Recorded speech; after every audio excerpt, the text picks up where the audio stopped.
Let's all thank the wonderful patrons for supporting the channel. I can't show everything from the visual novel, so if you support me in Patreon, you will be able to watch everything from the old to the naughty. Also, don't forget to ring that bell when you subscribe so you'll be notified with future videos. Now, let's start the show! Hello everybody!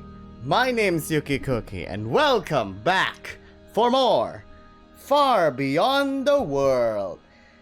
Now, it's been a long time since I played this game. What did we left off? I remember the pancake scene. I remember we've been stabbed. The human been stabbed.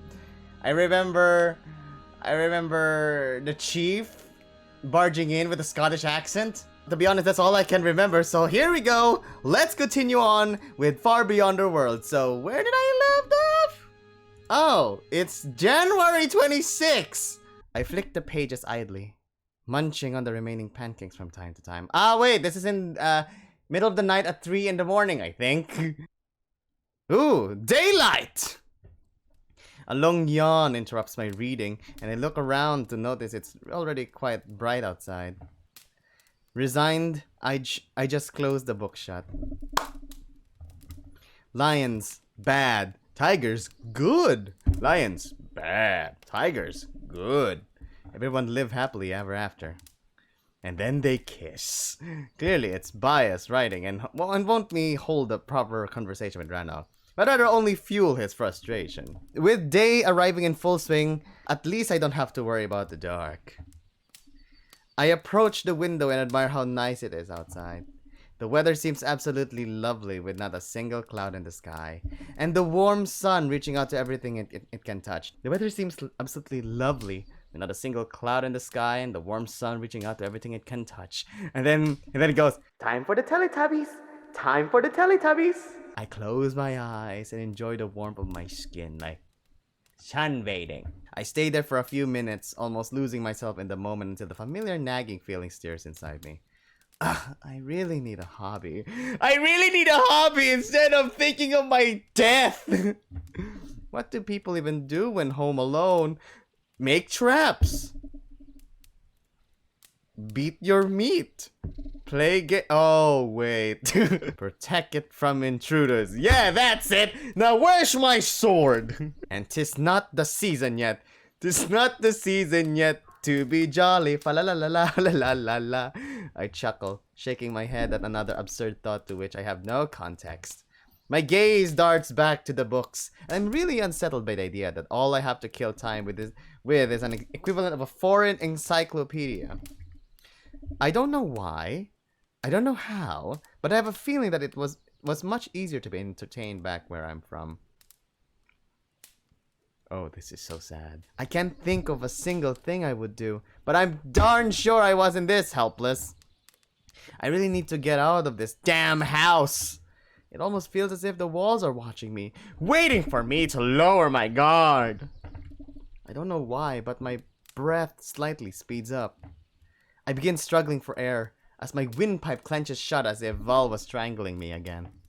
An overwhelming feeling of dread falls upon me as I look around the room in fear. Why do I have the feeling that in the future there will be that the human will have a choking sensation? You know, like, oh yes, Vulgor, do that. Please choke me, daddy. What's going on? Do I feel that my life is in danger? I gasp, clutching my chest. I'm clutching my pearls, feeling my heart pounding like a drum. My eyes tear up, and once I'm hyperventilating, I know the panic has already set in. No! Not again! Why is this happening in broad daylight on a bright, sunny, beautiful day? I'm losing control again. This is wrong. I cannot give in. I must have determination.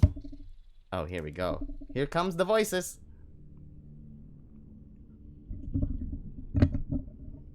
Hello? Hello? Oh, there's no escape. What is this? Why am I clicking so many? Why am I here? In the broad darkness.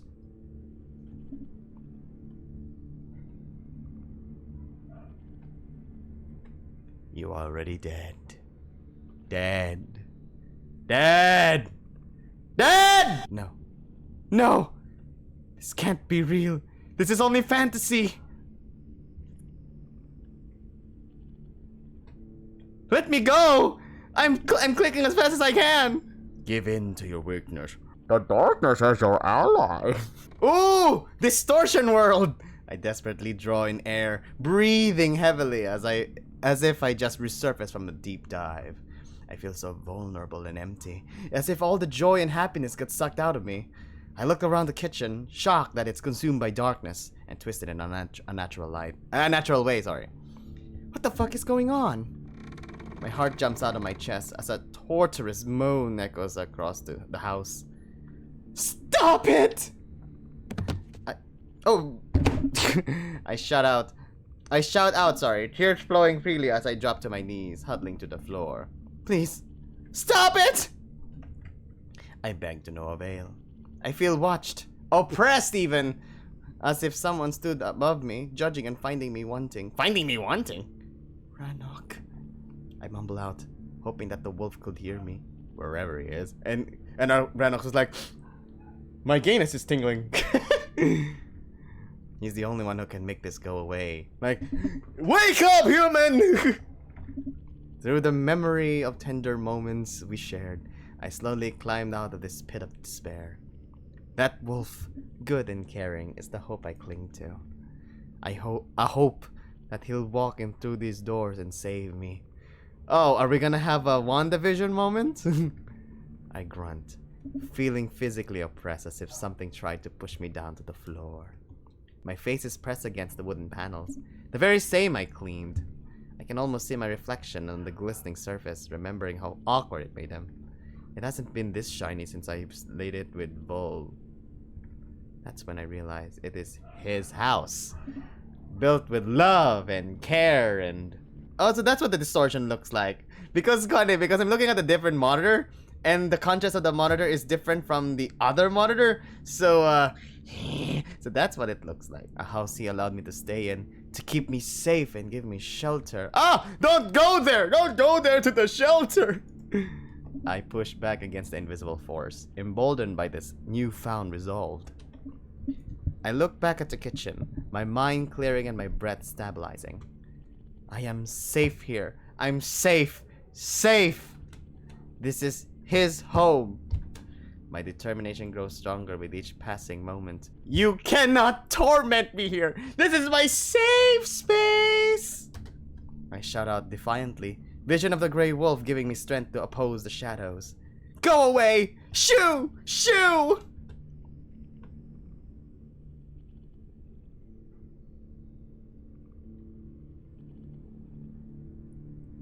It'll be fun if there's all of a sudden a ghost up here out of nowhere, like, I am the box ghost! Oh! Shouting it! And just like that, the nightmarish vision dissipates as if it was never there. Is it raining? At first, I'm stunned that I managed to banish it with the power of determination. It almost cautious, it's just another trick. I rush towards the window, press myself against the glass. Dark clouds. Ah, it's raining!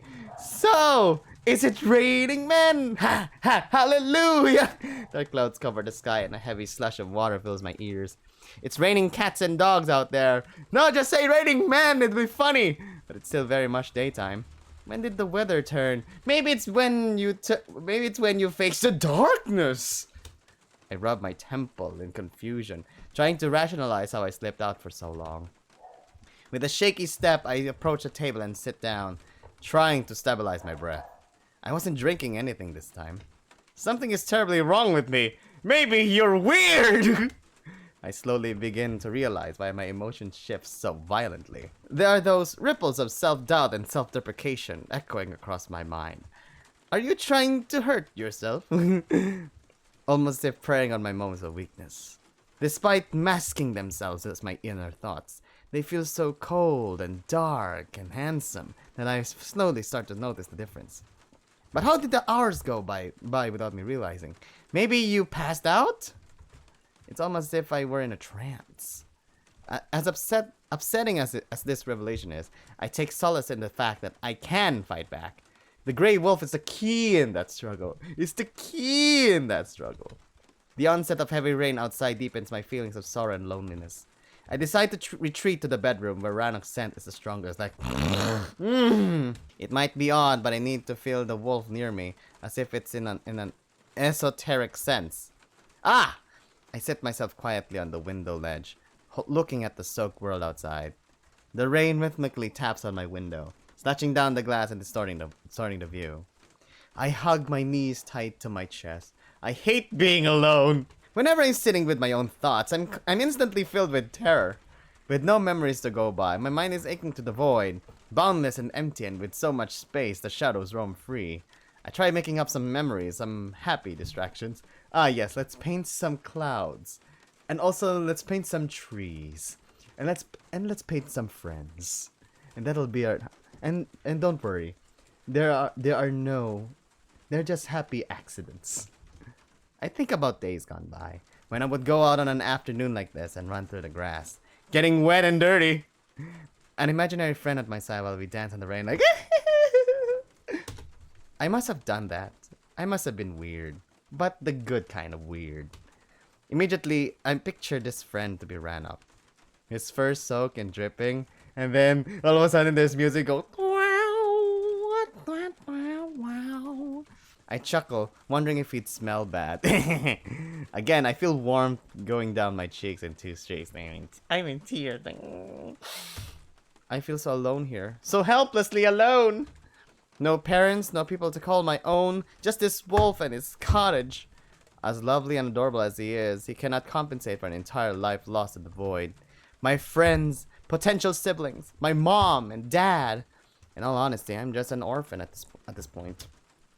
I'm so consumed by despair that I jump up when a familiar paw lands on my back. Ah!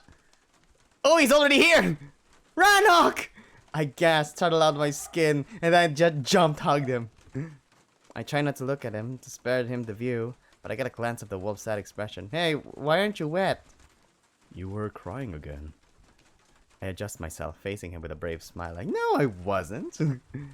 I rub my tears away and hang my feet off the side of the ledge. It's just the rain. Apparently, I have the power of Juvia! I chuckle, not wanting to trouble him with my content freakouts.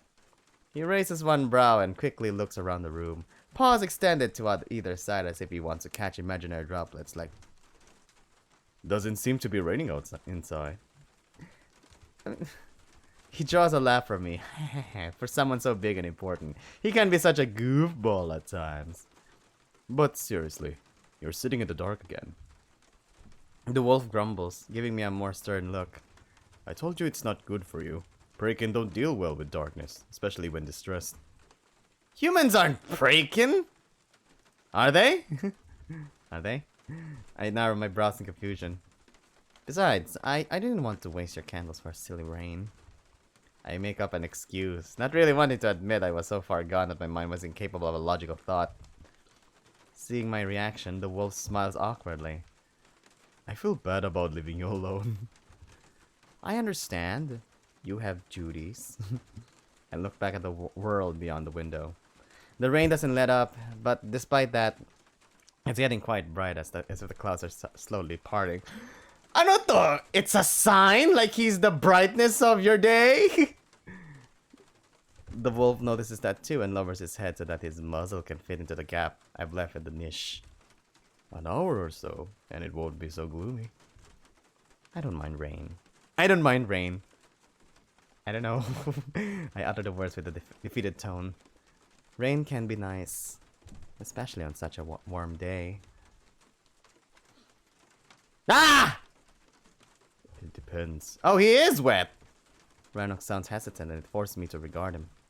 It's strange to see his powerful jaw so close to my face.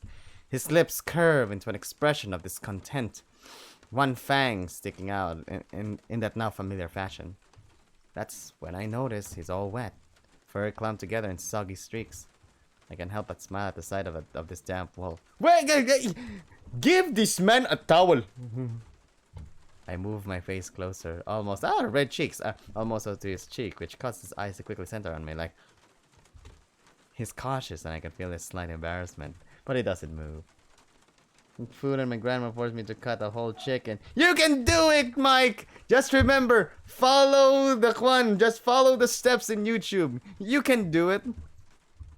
Once my nose is almost touching his fur, I take 2 quick sniffs. You don't smell. You smell like rain, but not that smelly. I muse with satisfaction. Should I? I pull away at his confusion. I don't know why, but I thought a wet wolf would smell bad. Ranok straightens up, looking down at me with a bold smirk. Oh? That's when he shakes his entire body, aching to what a wild wolf would do. No! No! His neck fluff and longer strands of fur dance around, sending droplets cascading in all directions, but mostly on me, like Ranok! What the hell? I yelp out as I'm being showered with this cold wolven rainwater. Finally, the air fills with the subtle scent of his musk, dewy and reminiscent of a forest in the early hours of the morning. Great, I'm all wet! I look up at him, my skin speckled with rain, slight annoyance in my expressions. It's quickly replaced with terror. Ranok! No! Ranok! No! Don't you dare! He screams, turning to squeals as the giant wet beast envelops me in his arms. Like, ah, no! I struggle in vain as he lifts me up with ease. No, stop it, you silly wolf! He tilts us backwards, allowing gravity to do the rest. No! Body slam! German suplex! I sink into his waterlogged fur, struggling to breathe. My feet kicking in the air. I start laughing while he spins us around, dripping water all over the place. You're an idiot! I laugh as we finally come to a stop and he plops me back onto the ledge. I grimace at the wet splat and I realize he sat me down directly into a puddle that formed there. The loincloth is stuck uncomfortably to my bottom. Thank you for that description. With the cold sending shivers down my legs, sorry. I immediately jump off. Sudden something? He grins smugly like, oh no! What is this sensation on my booty? I tried to shove him in retaliation, but despite putting real effort into it, the wolf doesn't budge while I feel as if I just rammed a wall like... Ranok simply laughs at my futile attempt at roughhousing like... I would pay you back, but I'm afraid you'd fly out the window. I simply nod in agreement, looking back at the world outside. If we ignore the broken glass and splinters, it doesn't sound all too bad. Oh? He inquires with amusement. At least I would be out of this damn house. Are you not happy here? Oh, come on! We're back to this situation again? It's not that. You take great care of me. I couldn't wish for more. I shake my head, causing the wolf to smile in relief. But I'm slowly losing my mind here. When I'm alone, it's like the walls close in and whisper at me. I'm feeling claustrophobic. What do they whisper about? Like I'm dead? His question causes me to pause, unsure if I want to unpack everything what's going on with me. Like, oh no. I decide to brush it off in a half-teasing manner. That I'm inadequate? I reply in partial jest. Are you saying that my house is secretly throwing shade at you? That's a modern word. I would accept secretly making a joke at you. I would understand. Or teasing. But shade? Oh, ooh, girl. That's probably because you refuse to piss on it. We wolves always mark our territory. It took offense. He sneers and I just chuckle like, eh. Wait, did you piss on my floors? It's hardly my territory, is it? While you're in here, my territory is your territory. Mi casa is your casa. Well played. But despite him lifting my mood, I really do not need to get out of this cottage. Since we're both wet now... I look at it with a pleading smile. We could just as well go out for a walk. Just a short one. Seeing him frown, I know it's not an option. He looks at me apologetically. We really shouldn't. Everyone knows I'm here anyway. You're not supposed to be seen. Well, we'll go into the woods. No one will be there in this rain. And even if... let them see. Keeping me out of sight only adds to the rumors. How are the tribe wolves to ever see me for who I am? If I'm being hidden like a dirty secret, they'll continue to fear and speculate as long as we continue this. I can see Ranok is unconvinced, standing there silent with his arms crossed. I'm not a prisoner, am I? I asked partially in jest, but also to make him understand how the situation is starting to feel. Of course not. He seems almost offended. and I'm not an embarrassment to you or anything? What gave you that idea? Again, I look out the window. This time I smile clearly dawning my face. Then a walk will be lovely. Ranok approaches the window. I watch as this massive form passes next to me, his scent permeating the air. He rests one paw on the wall as he hunches slightly to look out. His ears splay back as he turns to me with a pleading expression. You want to go out in this weather? Can't we wait until it stops at least? Then you'd say that many wolves are about. I grin, gently embracing his free paw with both hands. He looks down at my gesture, while I start tugging in the direction of the door. Come on! It'll be fun. Ranok remains hesitant but eventually smiles back at me, and allows himself to be pulled towards the door. If I'm forced to make up memories, might as well make real ones with a real friend at my side. I don't know why I've said it out loud, but I'm instantly glad I have. The wolf's smile widens, his tongue slightly peeking out of his muzzle. Ah, okay.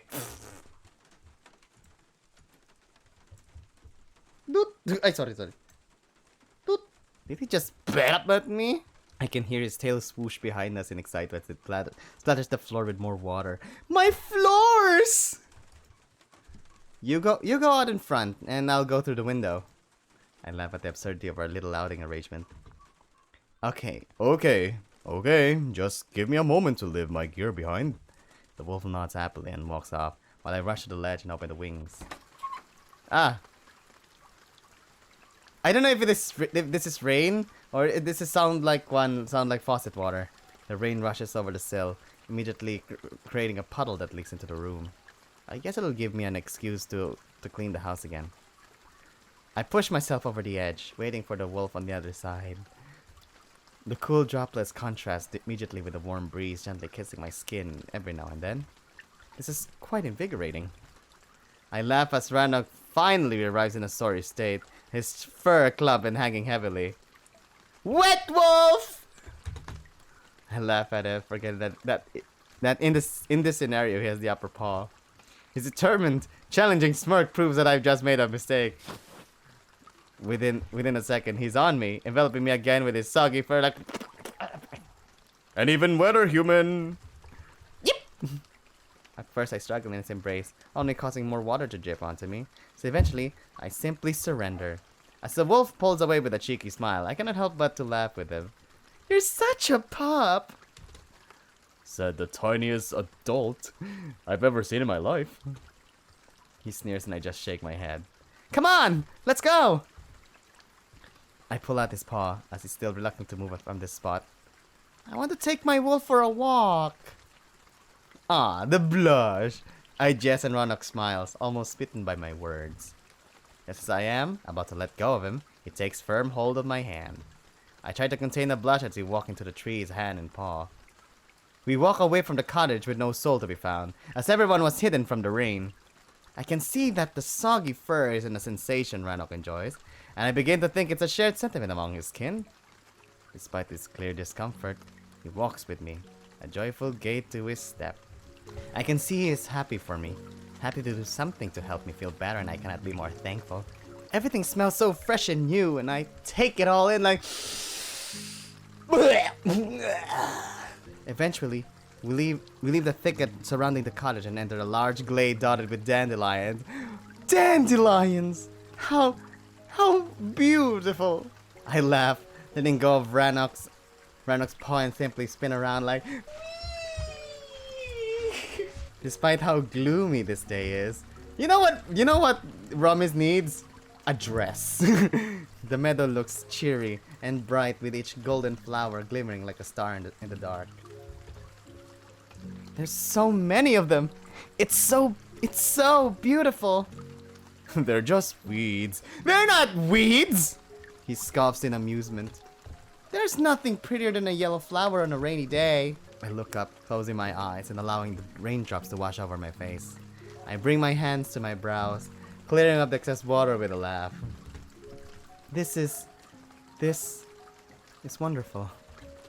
It feels so invigorating and cathartic. Almost as if the taint of darkness was being washed away from me and was cleansed of all my worries and troubles. I noticed the wolf looking at me with dreamy eyes. Hey! He seems truly glad to see me this way. Even though his ears are flat and tail-tucked. He's enduring this for my sake. I laugh again as I approach him and grab his paw. I tug one more time, pulling us into a sprint. He doesn't ask why and simply matches my speed as we run through the glade, blades of grass sloshing at our legs and joint laughter filling the air. I see the mist rising, with delicate sun shafts piercing through the clouds every now and then, bathing us with speckled light. It all seems like a dream. What brought this up?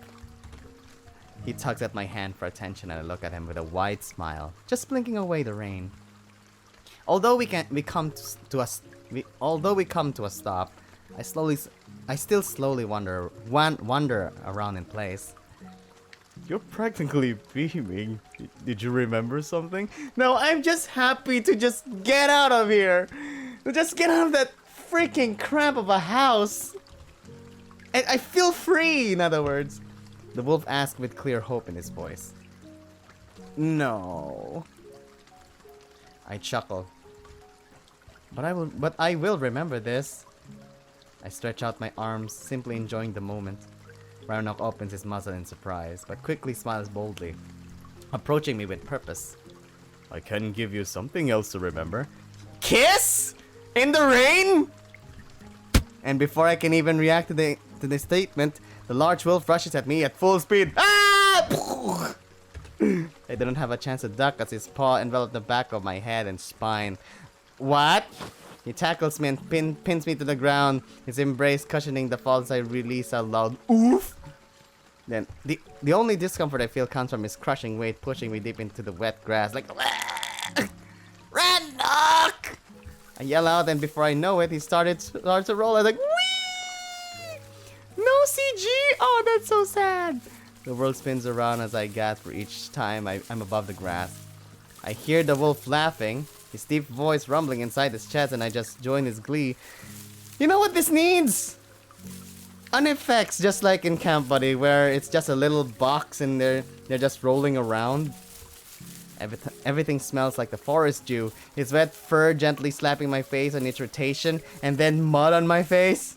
Suddenly, he releases the embrace and allows the force of our last roll to throw me off into the sky like... I land on my back, hands stretched out, almost touching his paw, as we lie next to each other, breathing heavily, and all of a sudden, the whole world stops, even the rain. Ah! It's bright now! Ah, the light! It burns! I gaze into the sky, seeing as the rain slowly lets up and the clouds begin to part. What is this, a sign? I smile. Oh look! Oh look! There's a rainbow out there!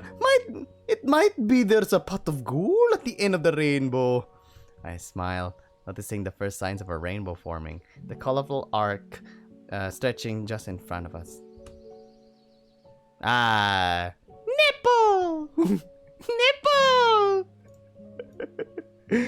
Nipple! You are right.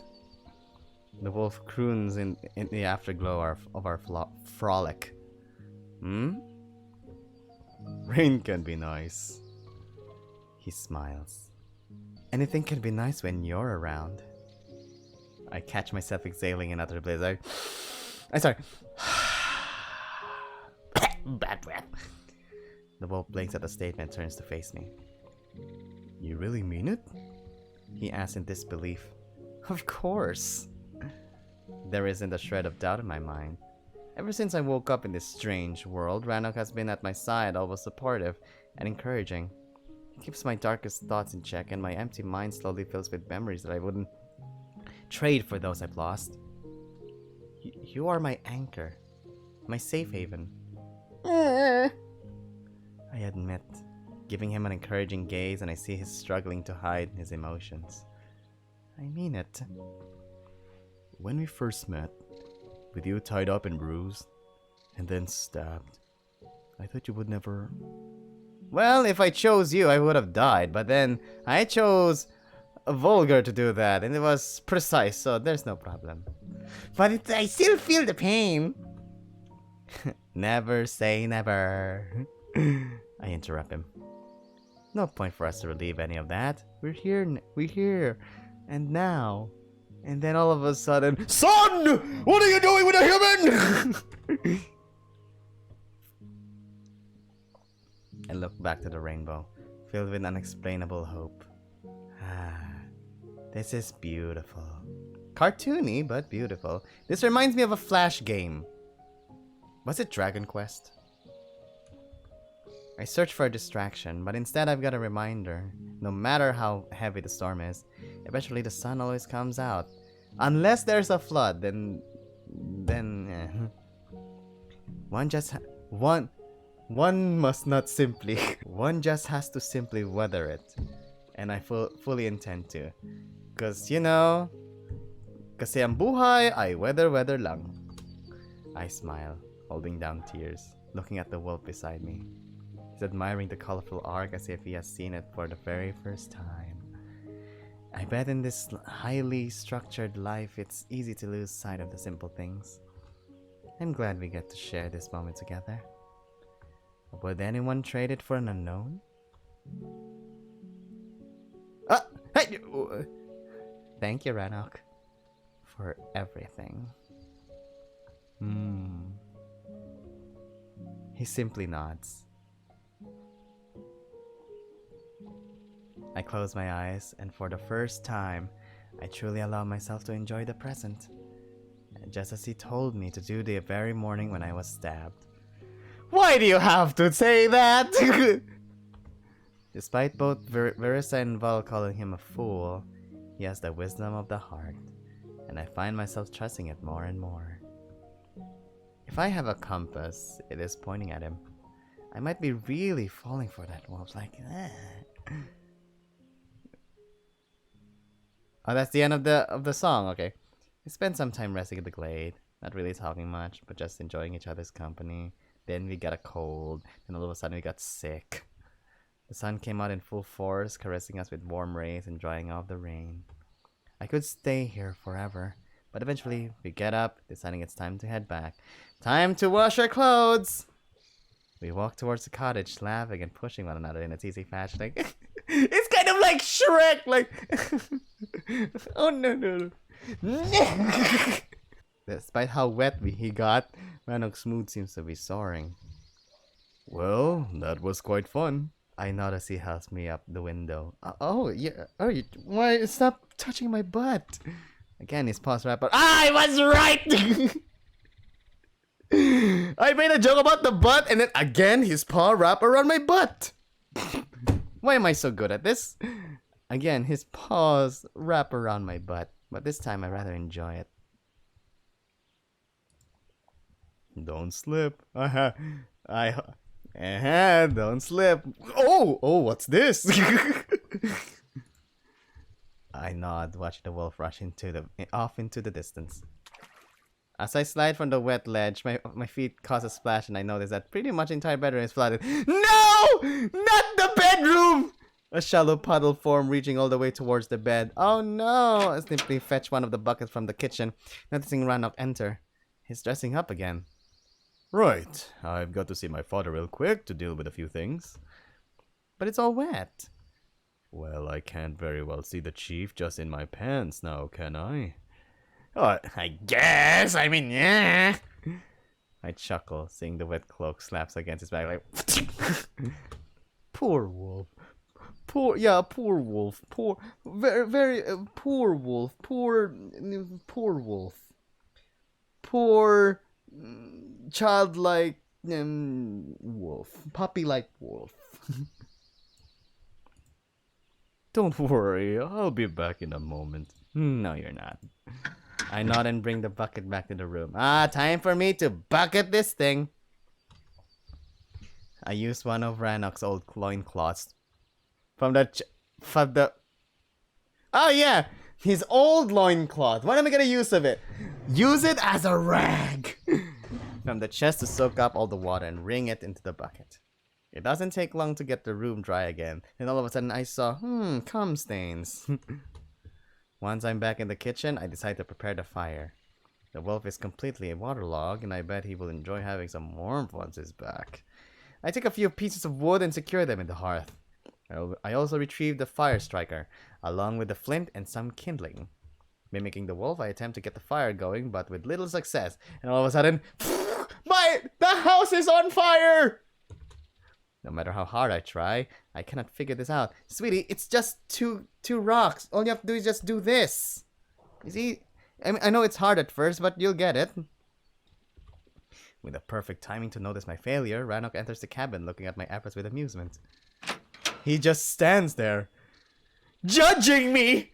Resting against the door frame and slightly judging me. I was right. Slightly judging me with the smug smile on his muzzle. I keep striking the flint like in growing frustration until I give up and look to Ranok with mild annoyance like, What? You're only building a fire, not inventing it. He chuckles, leaving a sizable bag on the table and approaching me. The wolf kneels, embracing me from behind. His paws swooping on both sides. Here, let me help you. His cold, wet fur brushes against my back, in stark contrast to his warm breath enveloping my neck. Like, I swallow heavily as he takes charge of my palms. Warm beans pressing against the back of my hands. It only takes him 2 strikes to get the sparks going, both literally and figuratively, as my heart begins to race and my excitement like, yay, fire! He gives me an amused side eye, most likely picking up on that slight change as he presses harder against me. What is this? What is with this Quan? With the touchy feeling?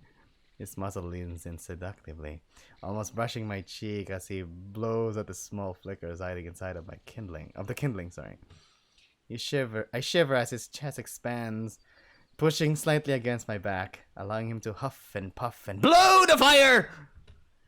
If I'm a little piggy, then he did blow the roof off my house for sure.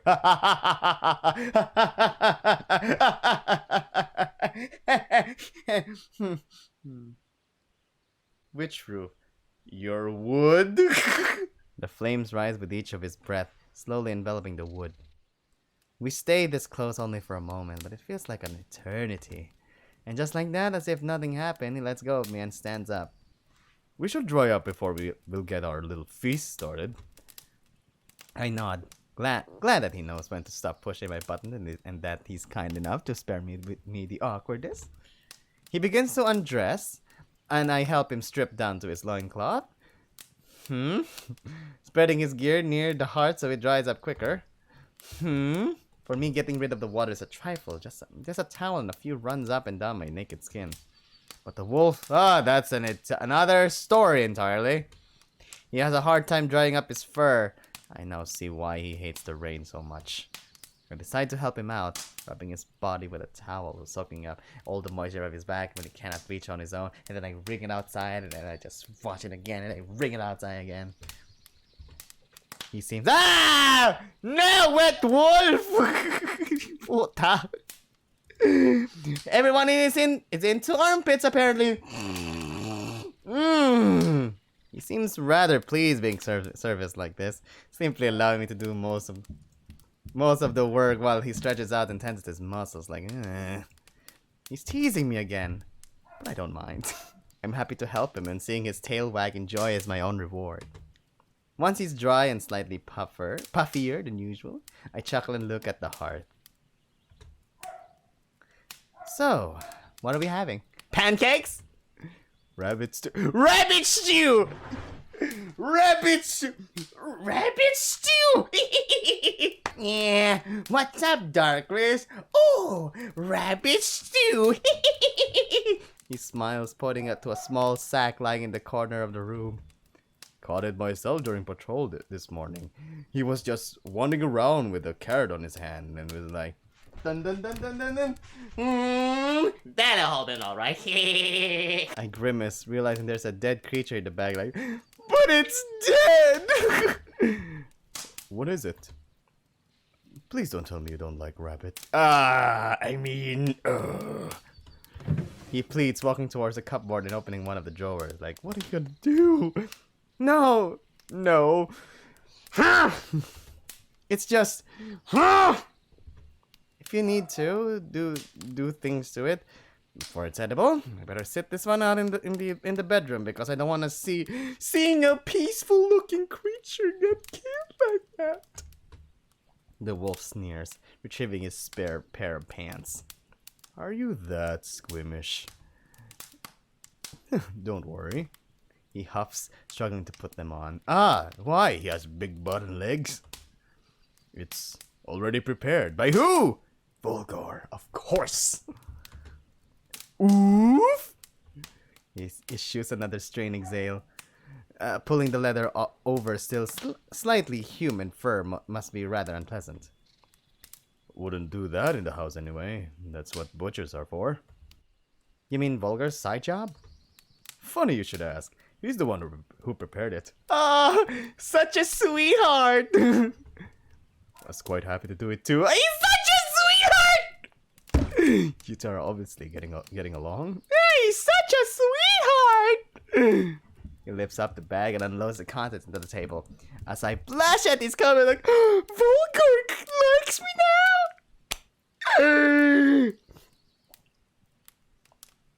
I should give him something. That's a bug guy. We did have a drink together. There's a slightly bloodied linen bundle which most likely contains a rabbit meat, along with few celery sticks, potatoes, carrots, a bushel of spinach, 2 garlic cloves, and a small purse.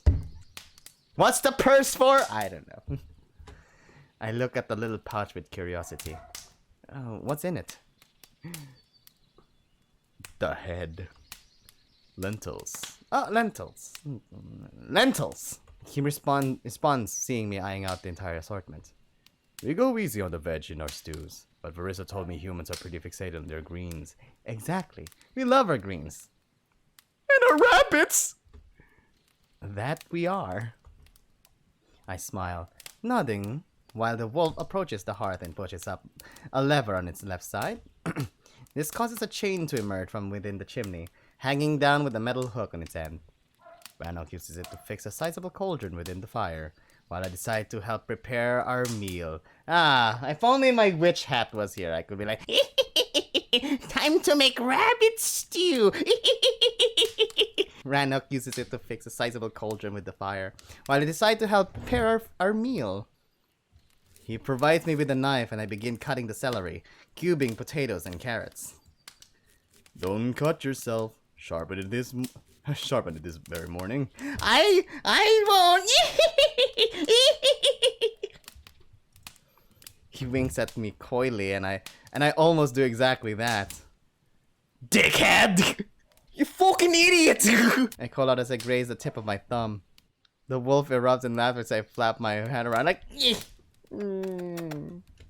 I quickly bring the finger to my lips to kiss it like, Note to self, never entrust rummage with sharp objects. Hey, wait a minute! I don't trust you with a sharp object too! I mean, good thing I chose Vulgor to do that for me. Ha ha, thanks for your concern. Asshole. I grumble, still suckling on my thumb. You didn't cut it. And how do you know? Because I'd smell blood. Silly. I narrow my brows in bemusement as I return to my task. The house fills with an extremely pleasant aroma as he fries the rabbit pieces inside the pot. Once he cooks them into his satisfaction, he fills it with water and sets to boil. Gotta wait for the stock to get ready before we dump the veg. I nod. That's right. I must say, I wouldn't know how to even start with any of these. I envy you. If this was chicken, it's actually very easy. All you have to do is just put the chicken and the vegetables and the... Put the chicken and the vegetables together to create a stock. Actually, Kwan, it's only chicken, onions, garlic. Amo lang na. Lemongrass, pwede pa gani. You never cooked? I wouldn't say never. I can't remember, but definitely I wouldn't know how to make this into a rabbit stew. I point to the ingredients. Well, we'll make a cook out of you yet. Oh, you're gonna cook me? Your egg and toast method was quite inventive. He winks and I smile like. Ranok grabs 2 tankards and fills them up with ale. I want to top him, but my brain says top. I want to stop him from getting me one. However, his happy expression makes me reconsider. He seems to be looking forward to us unwinding, and despite the ale tasting like liquid nightmare, I decide to humor him. You said you don't eat at home, that you feast together.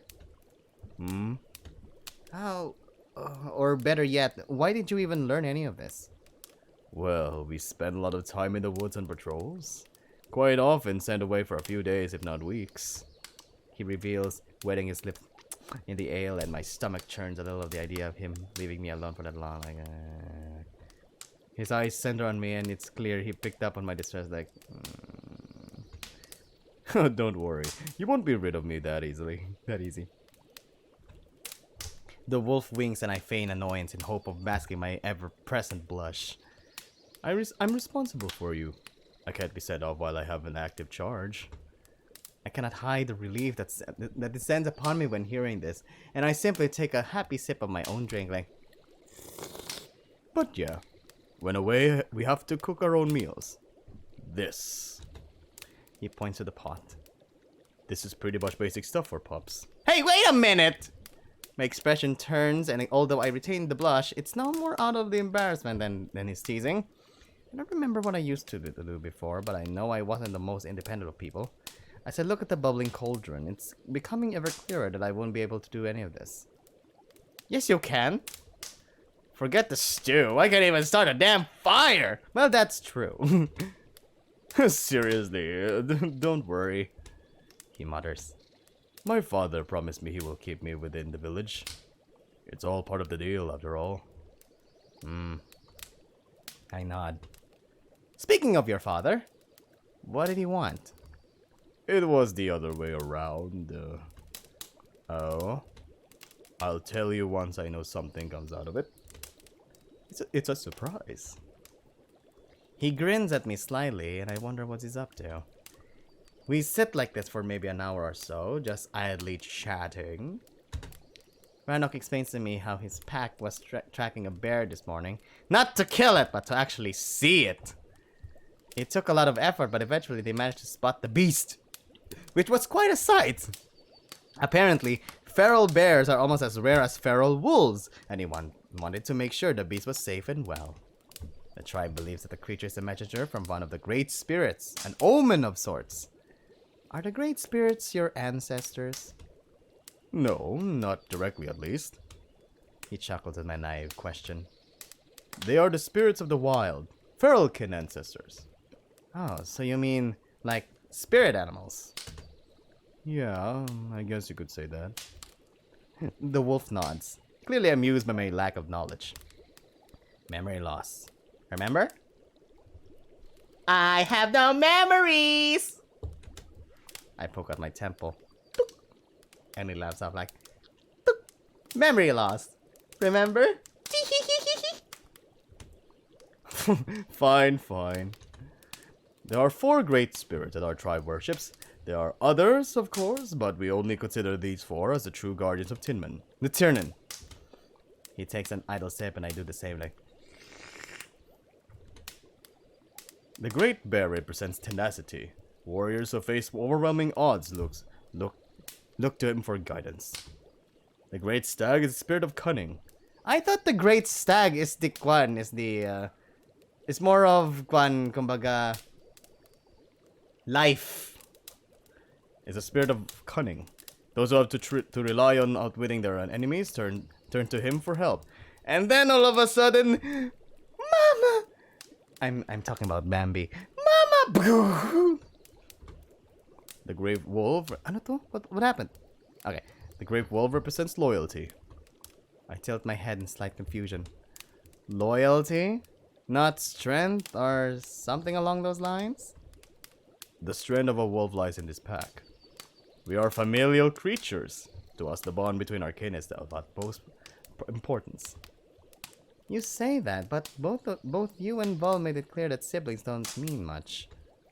Yes, direct blood relations are a little of importance, so our true family is a tribe entire. Ranok explains with quite a serious tone. Whenever facing turbulent times that seek to tear us apart, we turn to the Great Wolf for aid in strengthening our bonds. Huh. Never thought of it like that. And finally, there's the Great Tiger. The Great Tiger! Sorry, the Great Tiger. He says with barely hidden distaste in his voice. He is the spirit of strength. Those who require it beseech him for his blessing. I take you're not a fan. Call it personal bias. Tigers and I don't mix well. Maybe he was Scotty. He was praying. Lang. I'm gonna put this back now since it's already itching my head. Because I have not watched this already. While saying that, I'm gonna give a little bit of a joke. You know, it kind of reminds me that maybe Ranok was praying for the tiger spirit of wealth. You know, Linhu. And maybe that's why he has disgust over him, over the wolves. Maybe that's why he doesn't like them, because he was never granted any guidance. So I've noticed. I flash my brows in jest and the wolf laughs.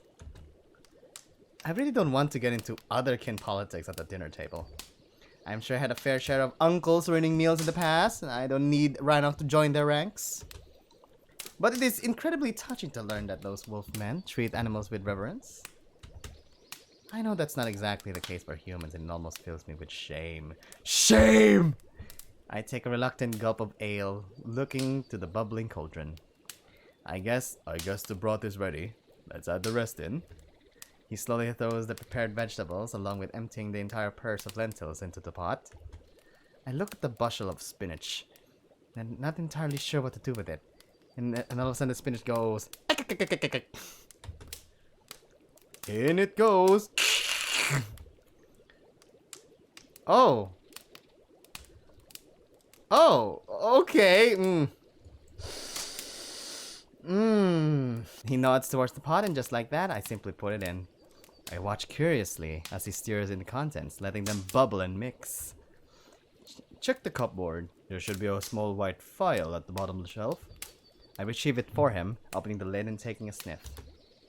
It has an unmistakable dairy smell. It's cream. Cream.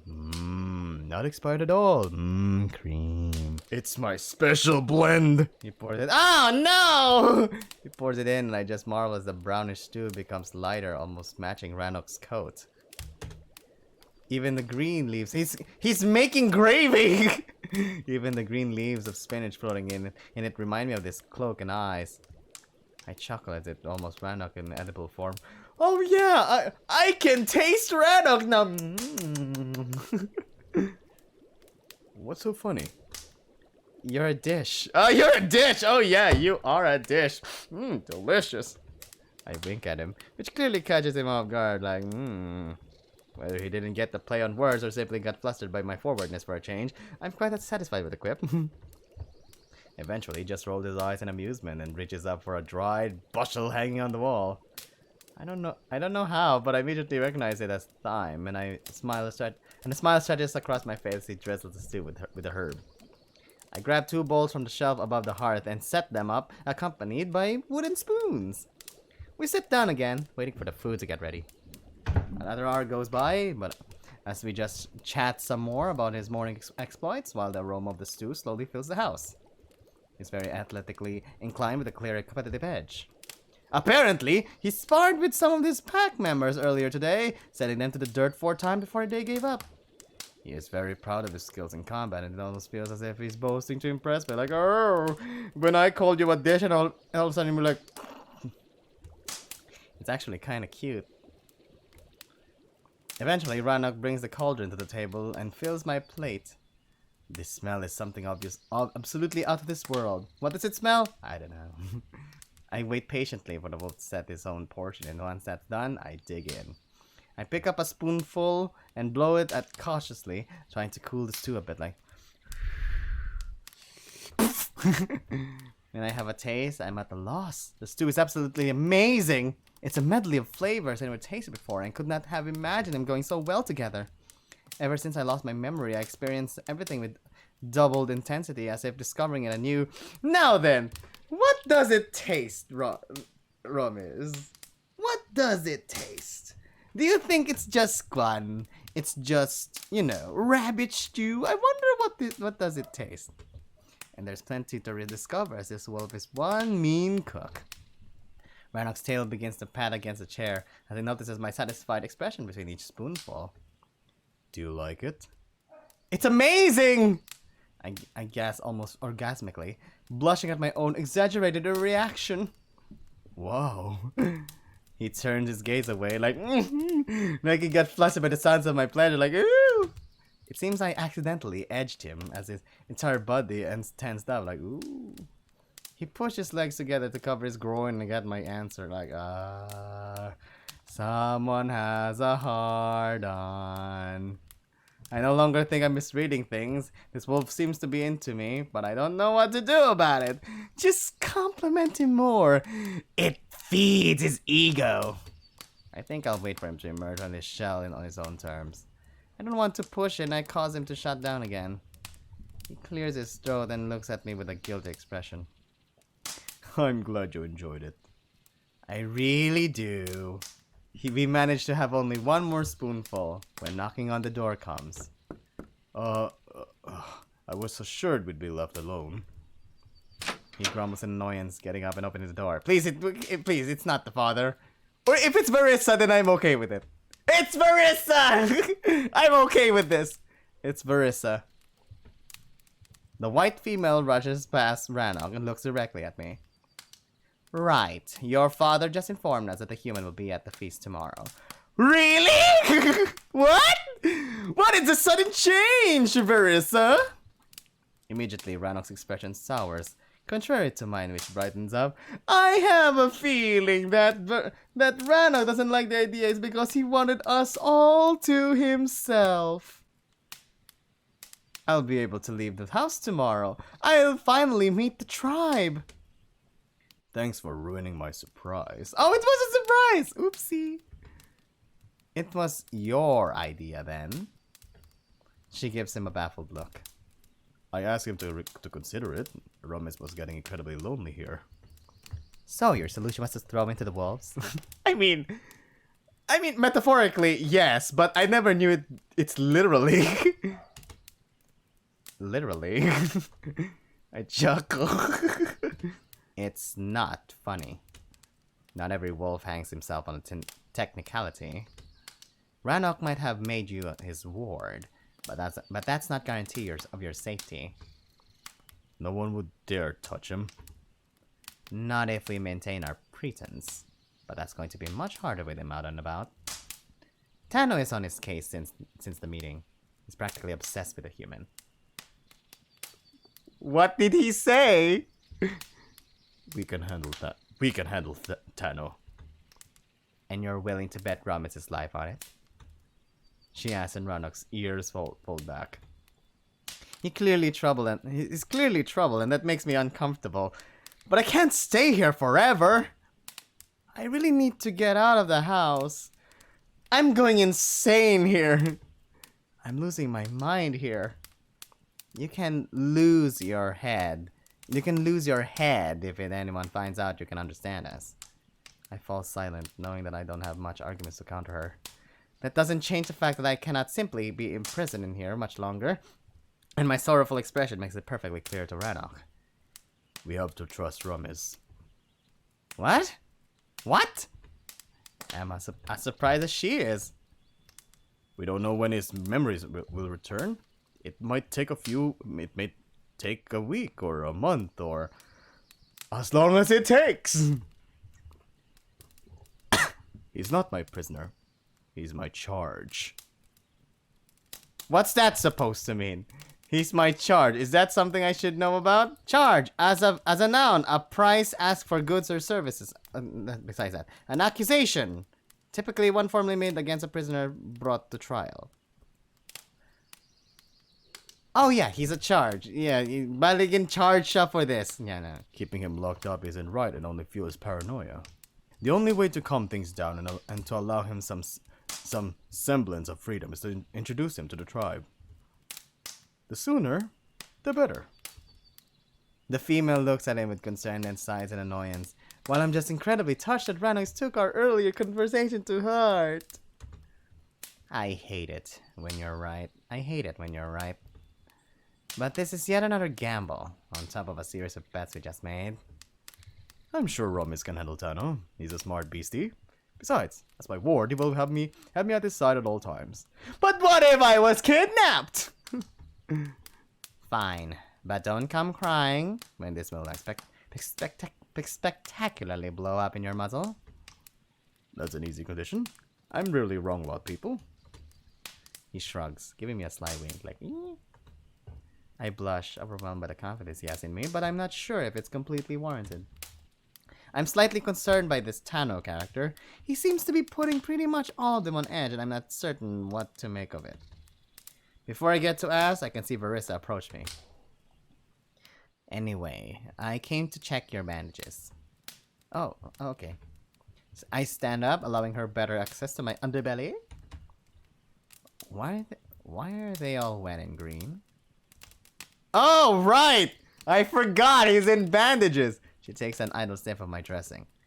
Is that grass? Maybe. We went for a walk in the rain. Don't tell her that! We went for a walk in the rain.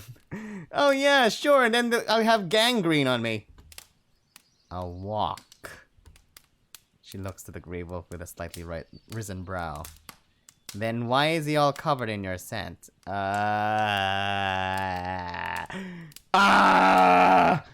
We rolled on the grass together. I stumbled and fell on Ranok. And Ranok, he catch me.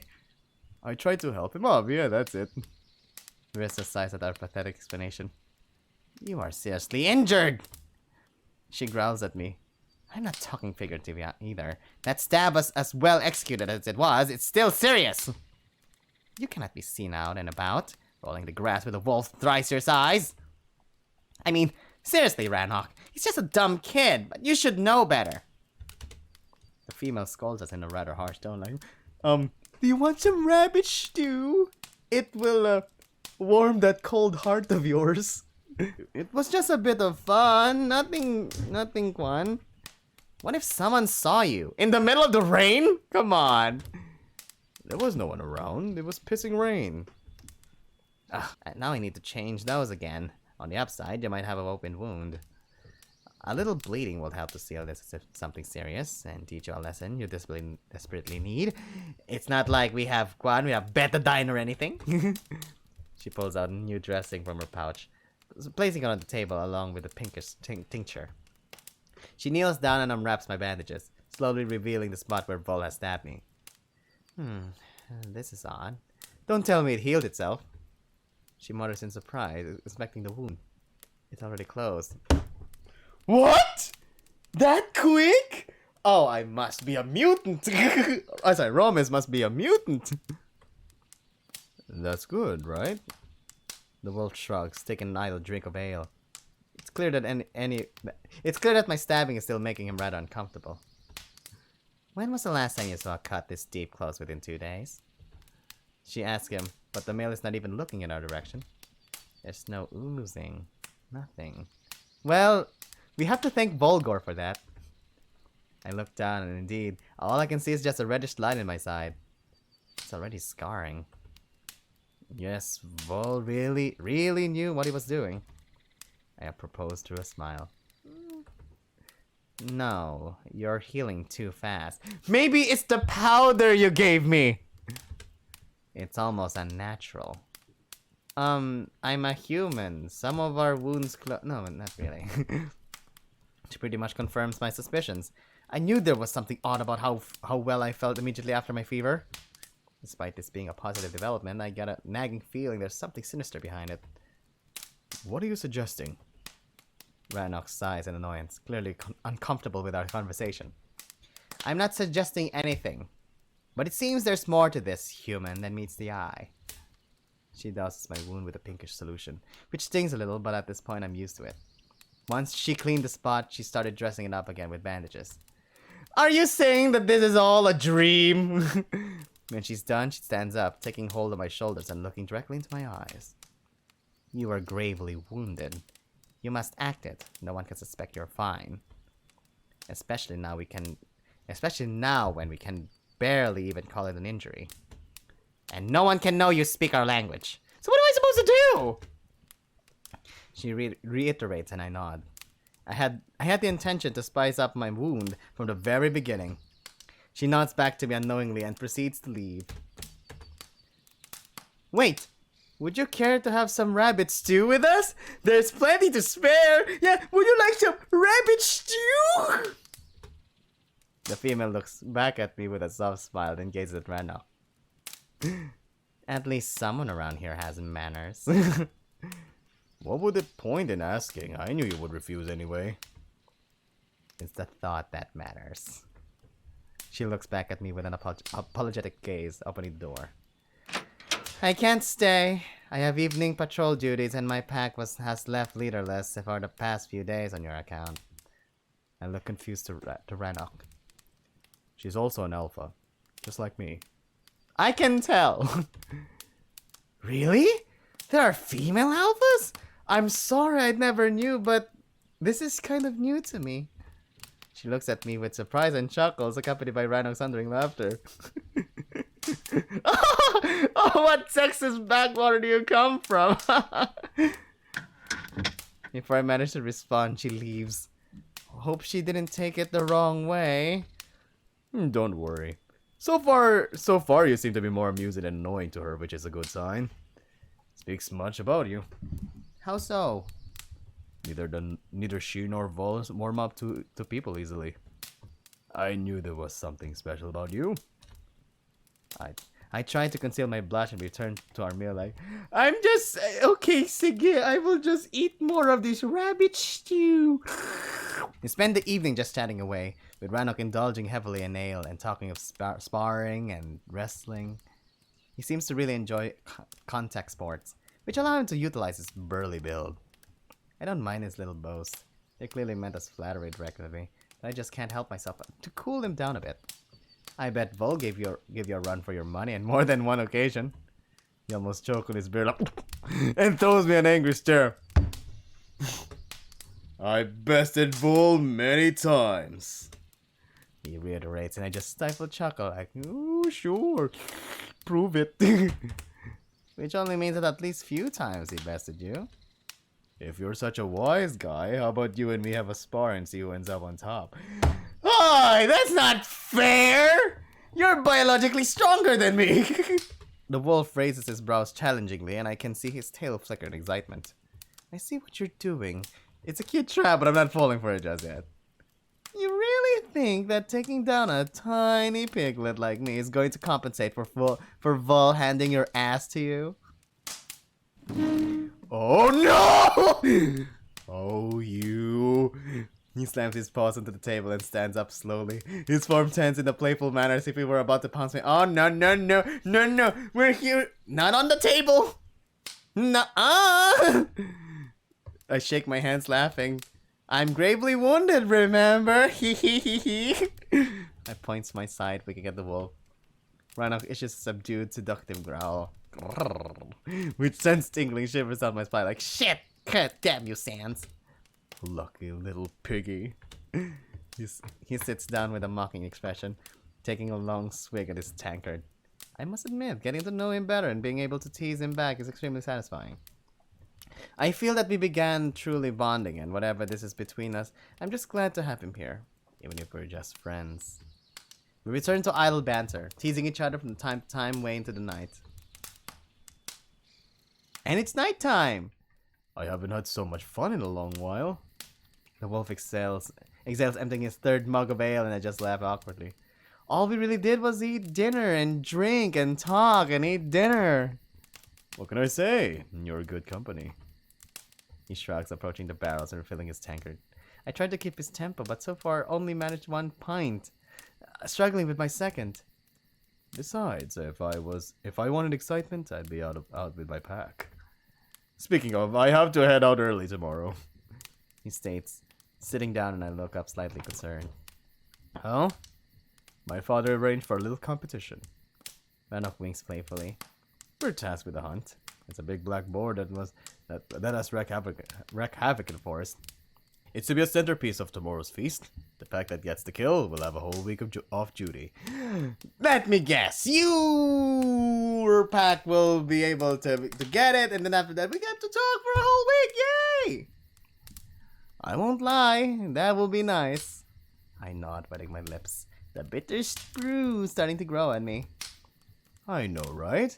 A whole week with me. I bet you'll get sick of this muzzle within 2 days. Ah, no, I'm enjoying my rabbit stew. I highly doubt that. I shake my head thoroughly a chuckle, while the wolf takes on a more serious tone. Either way, let's not sell the hide until we snag the beast. I think Tano is cheating. How so? We were meant to leave the boar to gorge himself undisturbed, but Tano and his pack were doing a lot of tracking lately. He stifles a growl.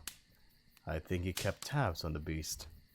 That's quite underhanded, but no matter what will happen, I will cheer for the best wolf, even if it is Tano or whoever that guy is. I nod towards him encouragingly.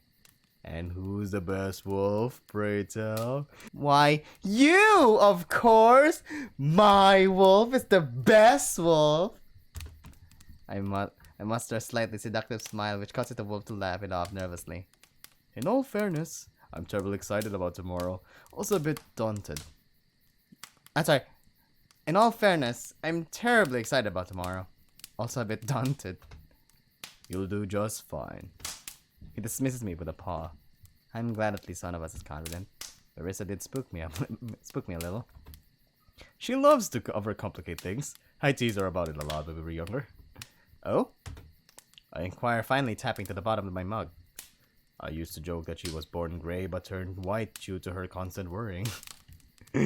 That's mean! I chuckle, imagining the females with frustration. Anyway, I'm sure you'll woo everyone just as you wooed me. It's hard to woo anyone with your mouth shut. I almost spit out my brew like... Wait! Where did I woo you? In your dreams? The only one doing wooing here is so far is you. The wolf smirks, clearly enjoying that his jab has landed. Oh. He made a cute imitation of a howl and just made my imagination run wild. Aww. Do it again, but this time for real.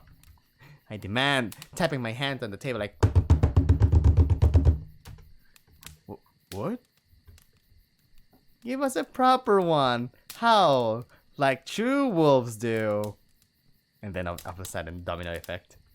My request clearly put him on the spot and he fidgets uncomfortably. I shouldn't. Why? Why not? Yeah, exactly, why not? Someone might hear. So? Don't tell me you're not allowed to howl. Of course not. The male scoffs at me, but his expression quickly turns back into a troubled one. But they aren't meaningless sounds. They're messages. You have to have something to howl about. Oh, that. I mumble, not sure if I understand him correctly. Are you telling me you have nothing you'd like to howl about? I've got plenty. He scoffs again, this time with a determined look, and I decide to push my luck. Then I'd love to hear your howl. The wolf hesitates and I'm almost inclined to drop it. Not wanting to force him, but a flicker of its tail indicates that he actually wants to do it. Please? Oh, fine. You're such a pup. He shakes. Here we go! I'm gonna do my wolf sound now. He shakes his head and takes a deep inhale. I rest my elbows on the table, supporting my chin in my palms as I watch his torso expand. Ranok tilts his head back, with his nose pointing at the ceiling. His muzzle puckers, and a melodic sound resonates from deep within his throat. No sound effect! No sound effect of a howl! Even just from the back, just go, ow!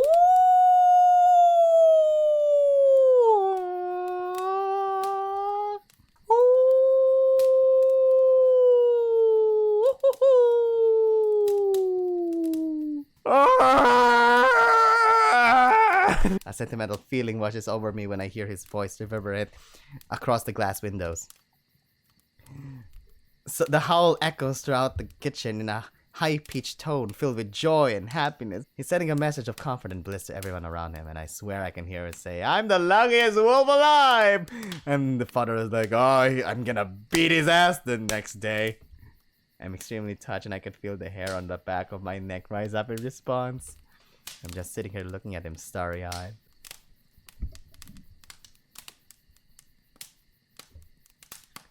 Wow. That was utterly beautiful. I exhale, giving him a round of applause.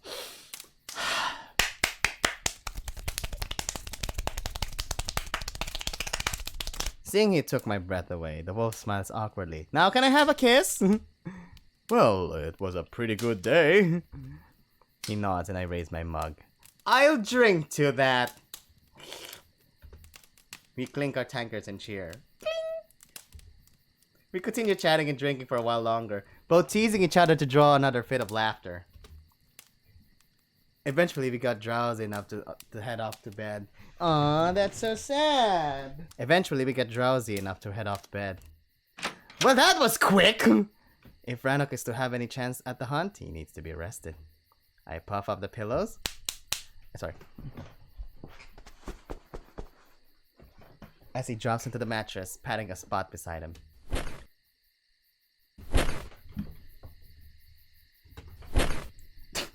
I'm quite surprised by the gesture, but I smile and oblige. The wolf quickly pulls me into a tight embrace, snuggling deep into his chest. I think he's doing it because he's quite tipsy, but I don't mind. I grew attached to this intimacy, and if a drink allows him more freedom of expression, what am I to judge? I drift off in my furry cradle within moments, hoping nothing will disturb my sleep. The dream I have is nothing short of a nightmare. Once again, I'm suspended in darkness, my body fading into oblivion. Why is this happening to me? My mind is bombarded by a maddening voice, thousands of whispers speaking as one. I've heard them before. Fail! Fail!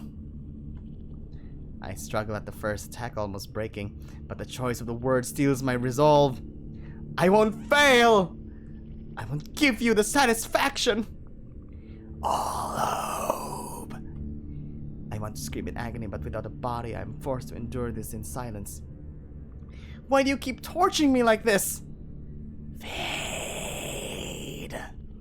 Again, I feel myself slipping away at the command. Each whisper feels like a seed of madness planted inside my mind. The entity toys with me, and I cannot do anything but to surrender myself. I fade just as told to do so, before any more agony pushes me beyond the breaking point. And you woke up? And he woke up! I wake up with a rattled breath, looking around the room in panic. It's midday and I'm alone with no sign of the wolf. His side of the bed already cool. Ranok has clearly left on his morning hunt, and I feel guilty for not seeing him off.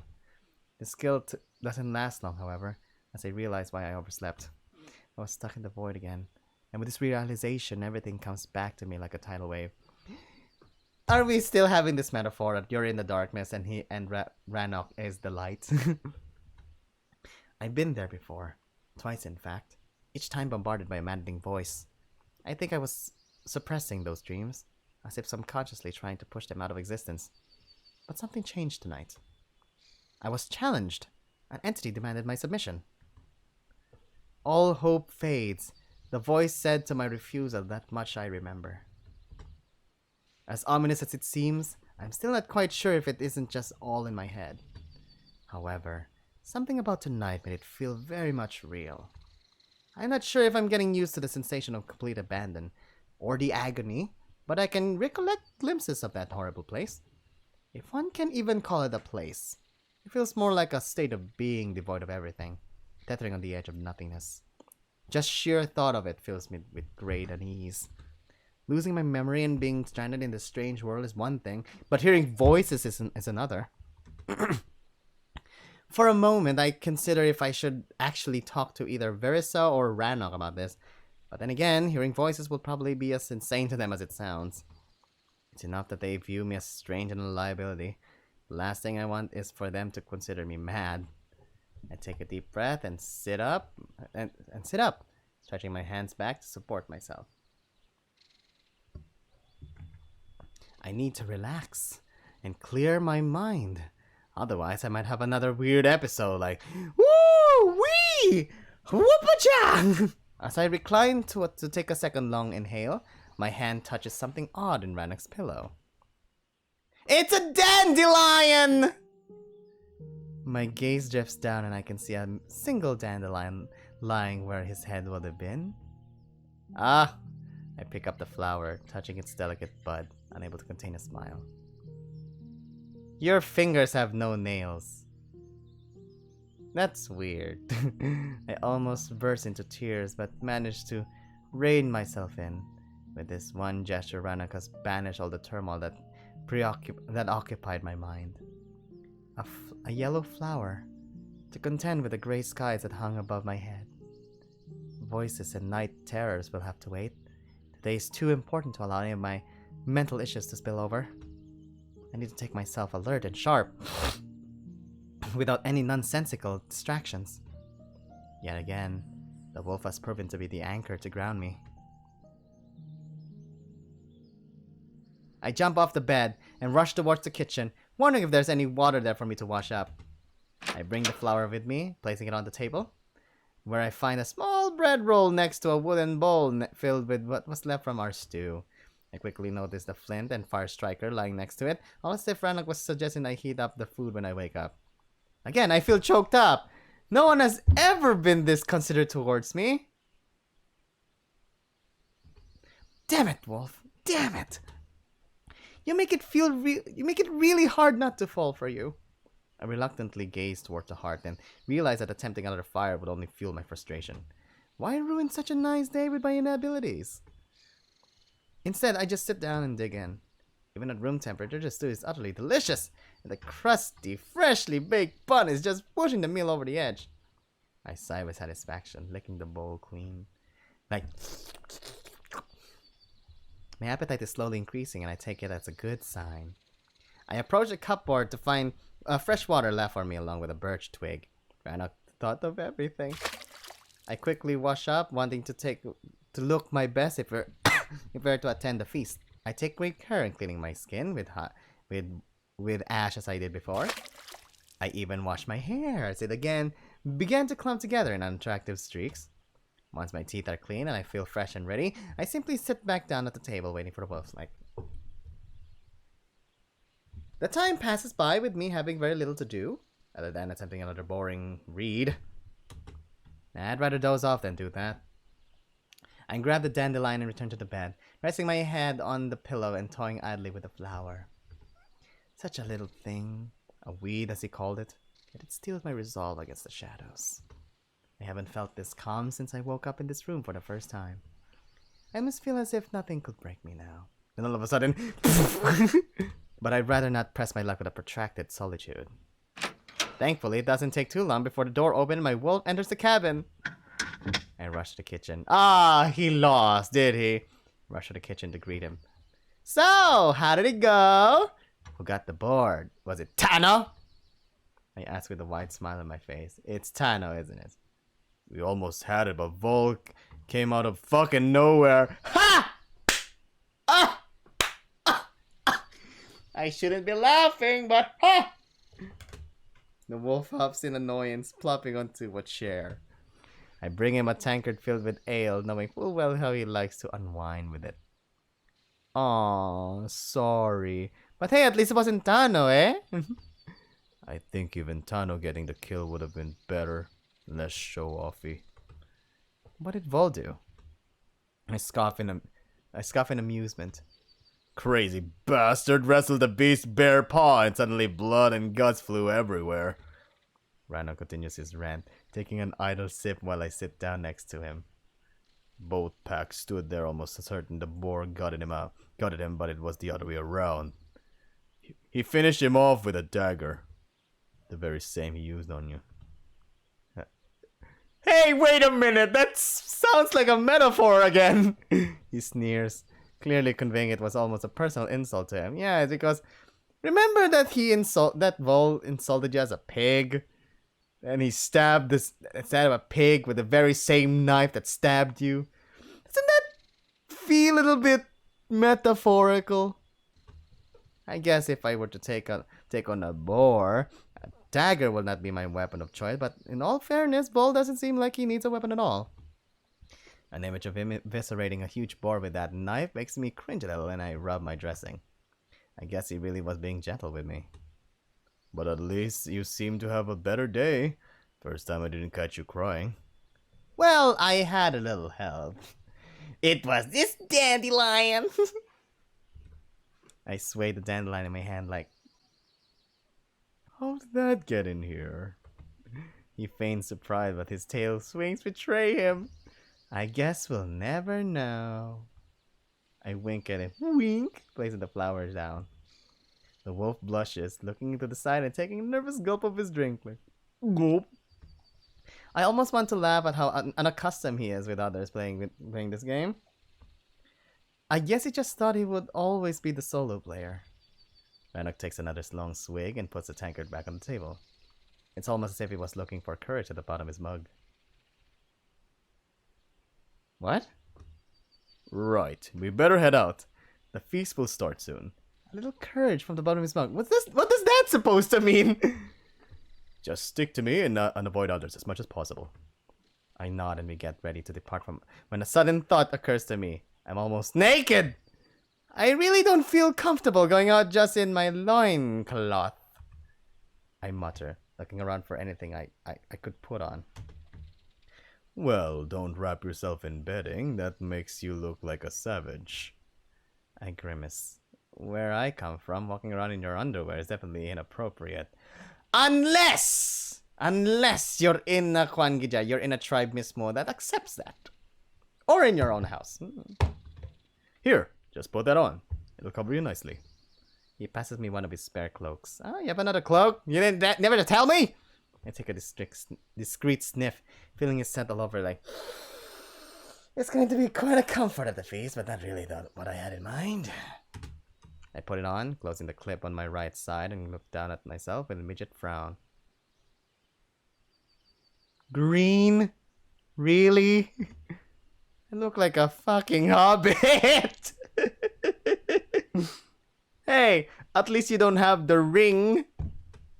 I mutter, twinkling my toes. A what? I just wave him away, not keen to elaborate like, no, I don't need to tell you what a hobbit is. I really need to get some clothes. I'm showing too much skin. I look at him with a cheeky smile, not really meaning to imply anything, but rather force him to do something about my predicament. Or is this how you like your wards? Oh, I just remembered Batman now! Because remember Robin, Jason Todd wearing just kwan lang? No, was it Jason Todd? Basta ang first na Robin mismo, he was bare-legged. He's just wearing an underwear. Oh. The wolf throws me a surprised gaze, almost choking at the remark. Don't be absurd. He protests in panic. I'll try to figure something out tomorrow, but there is no time for that today. Well, I'll hold you to it. I pick up the dandelion and put it on the pin on my cloak. What are you doing? I am taking it with me. It's a good charm! He seems rather troubled by the idea. I mean, not every day a random flower appears out of nowhere on a pillow next to me. I open the door, letting him know that this is a non-negotiable. Finally! We finally get to see what the front of the house is! And it actually looks like an okay cottage that made me remember... that made me remember of my aunt's house in Zamboanga. Stepping out the front is really an experience in its own right. Not only I no longer feel like a dirty secret, but the porch that grates me? That grates me, man? That greets me is a pleasant surprise. I gaze to the right and find a chair with a small table to beside it. Immediately, I imagine how we could spend our future evenings here, simply unwinding. With days getting warmer, having a drink outside and watching the moon rise while listening to the chirping of cricket sounds almost dreamy. Especially with how secluded and sheltered this location seems to be. I almost half expected there to be other houses nearby.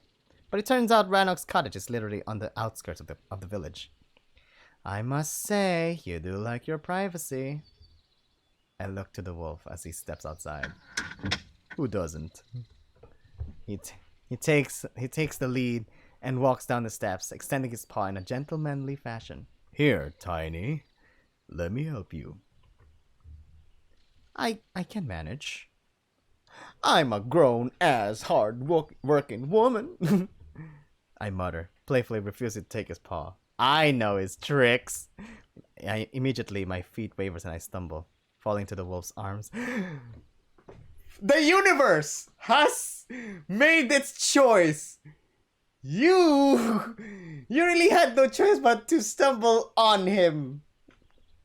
The universe says it, and the universe will give it. My face is buried inside his chest fluff as I gaze up awkwardly at his laughing muzzle. I've built this place, remember? The step is off level. I was meant to fix it, but never really had the time. He smirks coyly, and I think I just played right into his trap. Gosh damn it! I shake my head teasingly and push myself away. As I take a few steps, I look around in slight confusion. Odd. This place is quite secluded, but I could swear I saw the light outside the window and heard talk and laughter. I stop and look back at him with determined expression. It was the very first night when you left me alone. Oh yeah. We have sentries posted at the edge of the village. He points to a small clearing in the distance. They sometimes camp not far from here. How did you sneak me past them? Vol relieved them from duty. Can't question an alpha. Especially Vol. Haha. Yeah. Either way, it's a lovely spot. No wonder you built your house here. It is pretty, right? But in all fairness, I have chosen it for a different reason. Oh? I smile as we walk arm in arm. Arm in arm! Arm in arm! It used to be a spot where I had picnics with my mother. Last time I saw her was right here. He points to its house, and I feel slightly saddened by the revelation.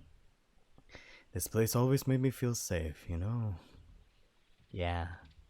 I smiled awkwardly, knowing full well what he means. Safe haven is something everyone needs, no matter what form it takes. Knowing how truly dear this home is to him, I feel even safer in it than ever before. But as comforting as that sentiment is, a troubling thought occurs to me. He talks about his mother in past tense. What happened to her? I ask reluctantly. She's dead? I don't know. Oh, she's gone! The wolf shrugs, trying to sound indifferent, but a slight slump in his posture shows defeat. She was from another tribe. Ah! Ah! We meet, we mate, and that's it. The firstborn pups always stay with their fathers. What about mothers? They get to keep secondary litters. Secondary litters? Oh. Tano? But kids need mothers, don't they? He stops, taking a deep breath and not regarding me. The birth mother stays stays only until the pup is weaned. Then the tribe's den mothers takes over. Either way, I was the lucky one. My mother remained a little while longer than appropriate. He mutters in a mix of resignation and mild frustration. It's clear he doesn't want to talk about this, but I have to know one more thing. When was the last time you saw her? I was maybe 5 or 6. Human years or wolf years? I guess wolf years. Honestly, I can barely remember her. I can hear a clear hint of longing in his voice and it makes my heart sink. Their way of life is truly horrifying, and it's not just only my bias. Ranok's hurt is plain to see, but I decide to drop the issue. No point in opening old wounds I cannot heal. I mean, she sounds wonderful. I bet she will be proud of you, of the wolf you become. He throws me a shocked gaze and then smiles softly. For whatever reason, he places great stock in my comment, and despite how heavy the conversation got, he smooth lifts immediately, cemented by his wagging tail. Yeah, I certainly hope so. I smile back, my admiration for him growing with each day further than I expected possible. Despite how much hardship he had to go through, Ranok turned out an upstanding, compassionate being. In fairness, any parent could be proud to call him their son. Ah, we're finally here! In these cottage villages. It makes me feel like I'm walking to Belle's village in Beauty and the Beast. We walk in silence for a while, slowly entering the village proper. As we're getting closer to other wolves, I decide to remain quiet and instead just take in the sights. The houses look rather simple. I wouldn't call them primitive, but they aren't elaborate either. I guess they serve their purpose, but it does feel as if I went back. However, despite it all, the old-timey aesthetic is actually heartwarming. On the whole, the village does look quite wholesome. Ranok! A brown, cheery wolf calls out from his doorway, stepping onto the path. Oh wow! Wowie zowie! Oh howdy how! Oh howdy ho! Who is this hunk of man? What's his name? What's his name? Vithir! His name is Vithir! Or Vithir. I'll call him Vithir. So, this is the other kin you've saved during your big night?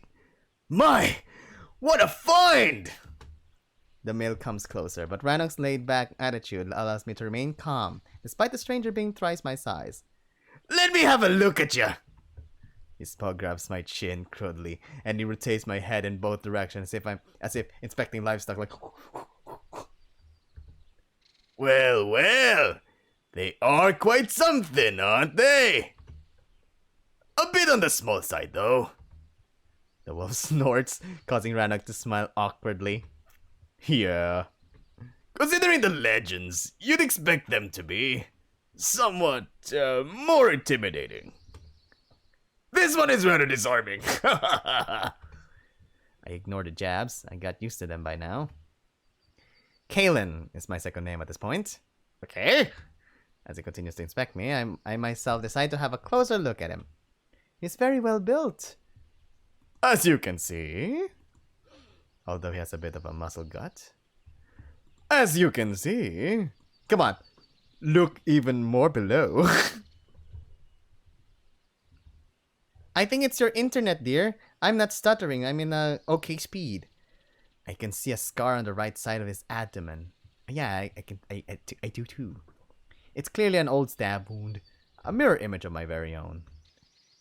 I wonder if mine will scar like that. It looks kind of hot. Oh, he has a crush on Vithir! Eventually, he hates his curiosity and turns back to face Ranok. He sates, sorry. By the way, I'm glad to know you can stand up for yourself. You've sent my little boy into the dirt like the silly pup he is. About time that fool learned his place. I almost throw a confused gaze at Ranok, but managed to rein myself in because you don't need to talk. Remember, you don't understand them, Ramiz. Didn't mean to. We were just sparring. Ranok winces uncomfortably. The bubbly male elbows. Elbows! It almost looks like he slapped his butt. Look. Oh.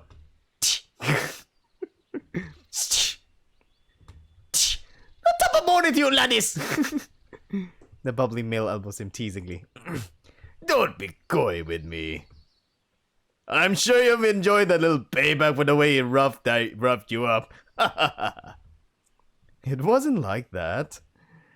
Ranok continues his half-hearted protest, but the brown male pays him no mind. Ambushing one's alpha in their own den. Disgraceful. Wait, is he the father of one of the guards? Did Ranok roughen them up? Had he not been still licking his bruises, I'd give him a few of my own making to oil up his gears. They were only following orders.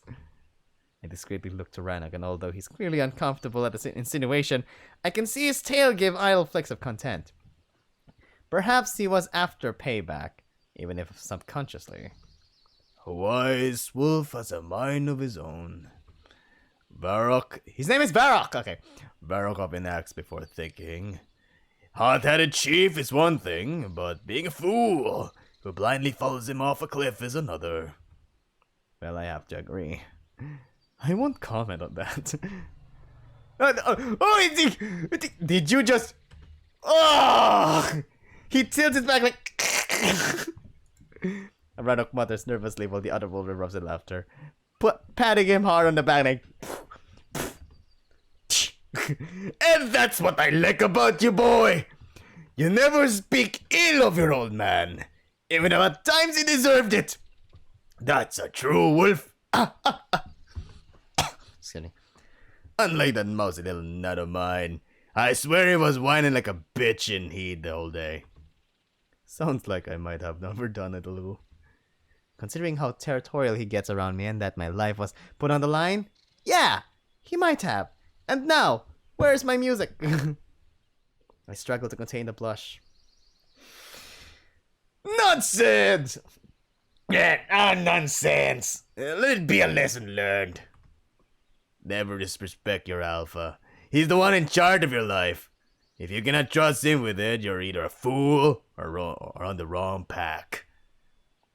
Vithir huffs as he makes up his point.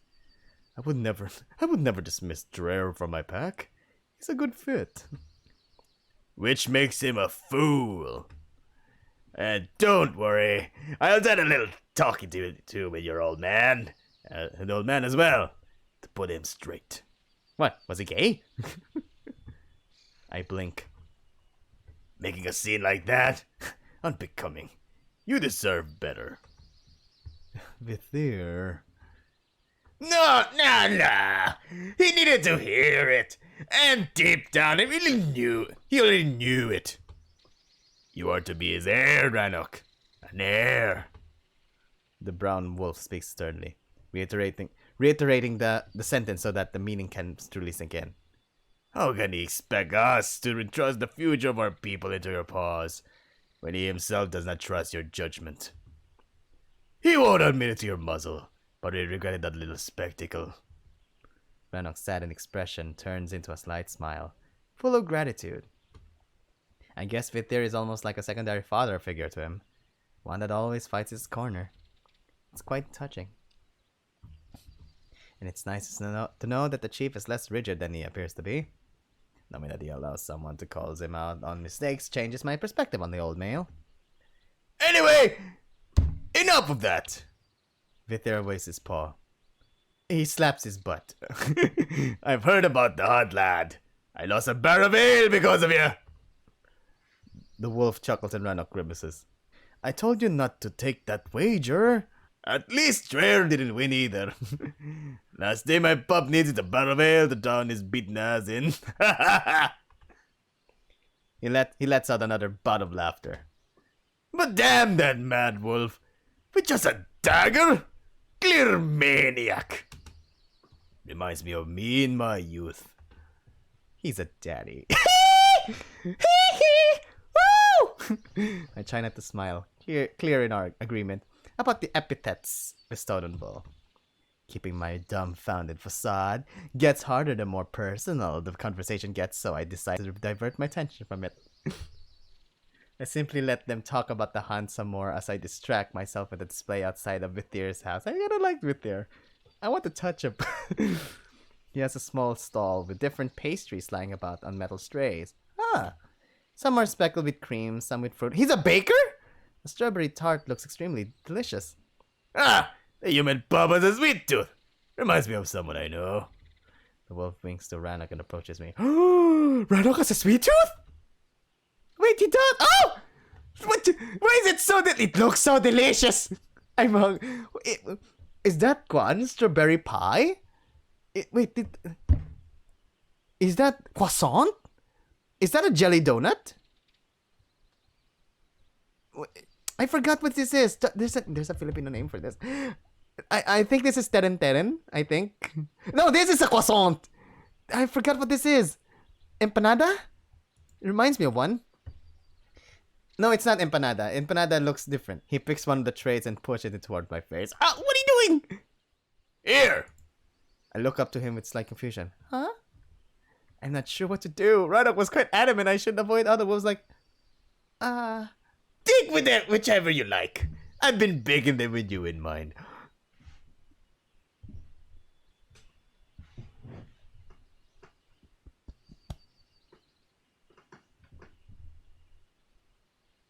I don't know what to say. I don't know what to say. I'm blushing. Shucks. Oh God, I'm blushing.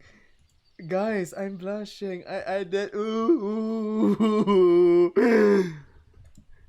He doesn't understand. My wolf tries to aid me, and I look back to him with worry, like,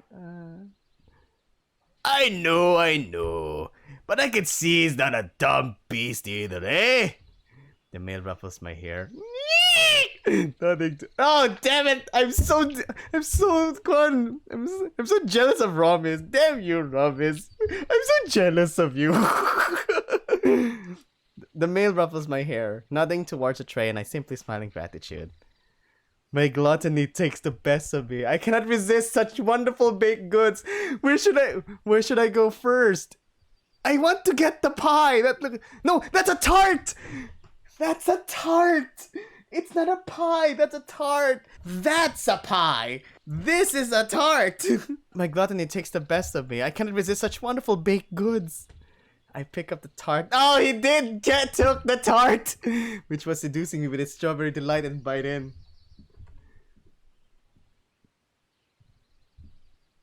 How much do I owe you? Ah, Ranok, do not offend me, boy. It's on the house. Been a long time since I got to bake anything. My face lights up at the delicious jam melting in my mouth, like...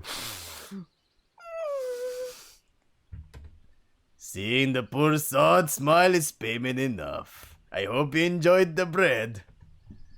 Oh yes? You seem very much pleased by it. I looked to them with slight surprise. So this is where Ranok got it from. Well, it was an old Tigeri recipe. Was nice to dust it off again. Right, you better be off. Your father detests tardiness. When in sour mood, Varog makes for a poor drinking companion. He laughs bombastically, and I cannot help but smile like... I just wanted a quick look at that little freak before they get swarmed by the onlookers at the feast. I'll join later once I close down the shop. Thank you. You sit here is so nice. Woo! Woo! Woo! I like a man who bakes. Ranok nods and waves at me to join his side as he walks towards the center of the village. Once the other wolf is out of sight, I move slightly closer to him. He seemed nice. I mumble idly, enjoying my treat. He seems nice. He is, but don't let that fool you. Vithir is my father's childhood friend. He's been nothing but kind to me ever since I was a pup, but by no means is indicative of the tribe's mood. I nod. I'll stay on my guard. Good. I suspect that the rest of today's interaction will be as pleasant. Ranok! I'm already stressed enough as it is. Don't make it worse. I'm enjoying my tart. I'm enjoying my tart. Please, let me enjoy my tart.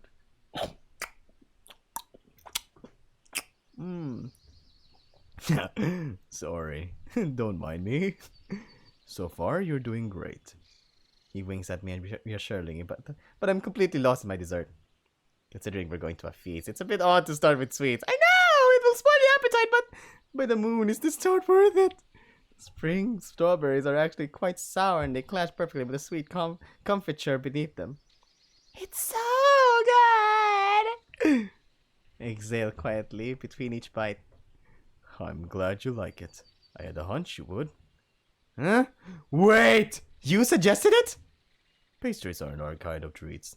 They're typical for Tigerian, though. Or more specifically, they're upper classes. I roll my eyes, sighing heavily like, eh. Again, he implies I'm some long-lost tiger nobility. That nyek. How would that even work? Luckily for us, Vitir spent several years of his life as an envoy in Strandbard. He's quite versed in Tigeri ways. It will explain why he was friendly and courteous. Both traits seemingly lost at the Wolven tribes. Who knows? He might help us get some of your memories back. Please! I want more of him, please! I doubt it, but I'm not going to dim Ranok's hope. I mean, who knows? Maybe he will help. But imagine of an alternative universe where Romis was found by Vitir, and then instead of Ranok, and then all of a sudden Vitir has a liking to the human, and all of a sudden he became his bride. Could you imagine of the simplifications? Because he has a son, and he'll be like, I'm not gonna call you mom, and I'll be like, you can call me daddy number 2. And if I get to eat more of his pages, we will win. We all win regardless of the end result. Here we go with this. Are we in camp, buddy? As we enter the clearing around with the village is centered. Fish! Fish! Obelisk! Fish! You know, I'm actually happy with whoever lives here. He is the only one, I think, in the village who has a green straw house for a roof. I think this is Vols! This must be Vols! I want to go to Vols! As we enter the clearing around with the village in center, I immediately spot a large white stone standing upright. It reflects the light of the sunset, seemingly glowing on its own accord. I stop in my tracks, looking at Ranok with a risen brow, and the wolf smiles back in understanding. It's our tribe's menhir. It was erected by the first wolves who settled here 1,000 years ago. Thousands of years ago? It all sounds a little ridiculous. As in my reckoning, sapient wolves aren't even a week old state of affairs. I cannot dwell on that for long, as my attention is immediately drawn to a small, walled-up depression, which contains what looks like 2 prison cells. Ah. And they're on top, and they're beneath the fish store. Oh dear. They are carved into the side of an incline, which leads to the upper side of the settlement. Those are the stockades. I nod, finishing the tart. Now that I realize that my alternative accommodations would have looked like, being cooped up the cottage doesn't seem all that bad. I'd rather stay where I'm currently held. Thank you very much. Don't worry, I'll never let them lock you up like some sort of criminal. I think there will be in the future. Yeah, that I can believe. However, there being 2 cells, it will be incredibly hard for him to do anything. If he were to end up in the other one. Incarceration seems to be a form of spectacle for this community. Prison in plain view and above a central stage to issue judgment and punishment from. A fitting focal point for this harsh, militarized society. Entertainment for the masses and a warning to those who would ever consider stepping out of line. It really makes the wholesome image of this village turns on its head.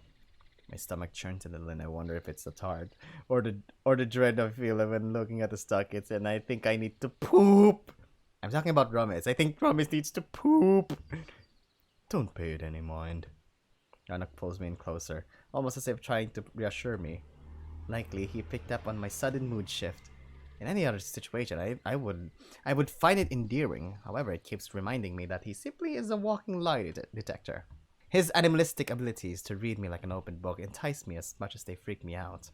However, I'm quickly distracted by the most unexpected of sights.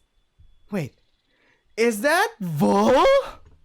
I almost gasp. No, it's the other way, Ranok. I almost gasp when I notice the familiar black wolf behind the counter of what looks like the village's meat shop. Yep, that's his butchery, right? All right. We approach the building slowly, drawing the attention of our friend. Piglet. The male nods towards me while giving Ranok a challenging snicker. I want to hug him, but I can't because we need to act like an idiot. The male nods towards me while giving Ranok a challenging snicker like, what? Almost begs the question which one is taking which for a walk. I see where this is going. He snorts and I cannot help but chuckle. Ha ha, very funny. It is to me. Vulgor winks at me and reaches up for a large joint suspended from a hook. You're not coming? Have to finish here first. The male mutters as he places what I assume is a cow's hind leg on the counter. I shudder slightly at the wolf chops heavily at it, splitting it with his massive cleaver, and smiling toothily at my squeamish reaction like, he's enjoyed this. I'll join you there in a bit. After all, got to make sure you won't choke on my boy.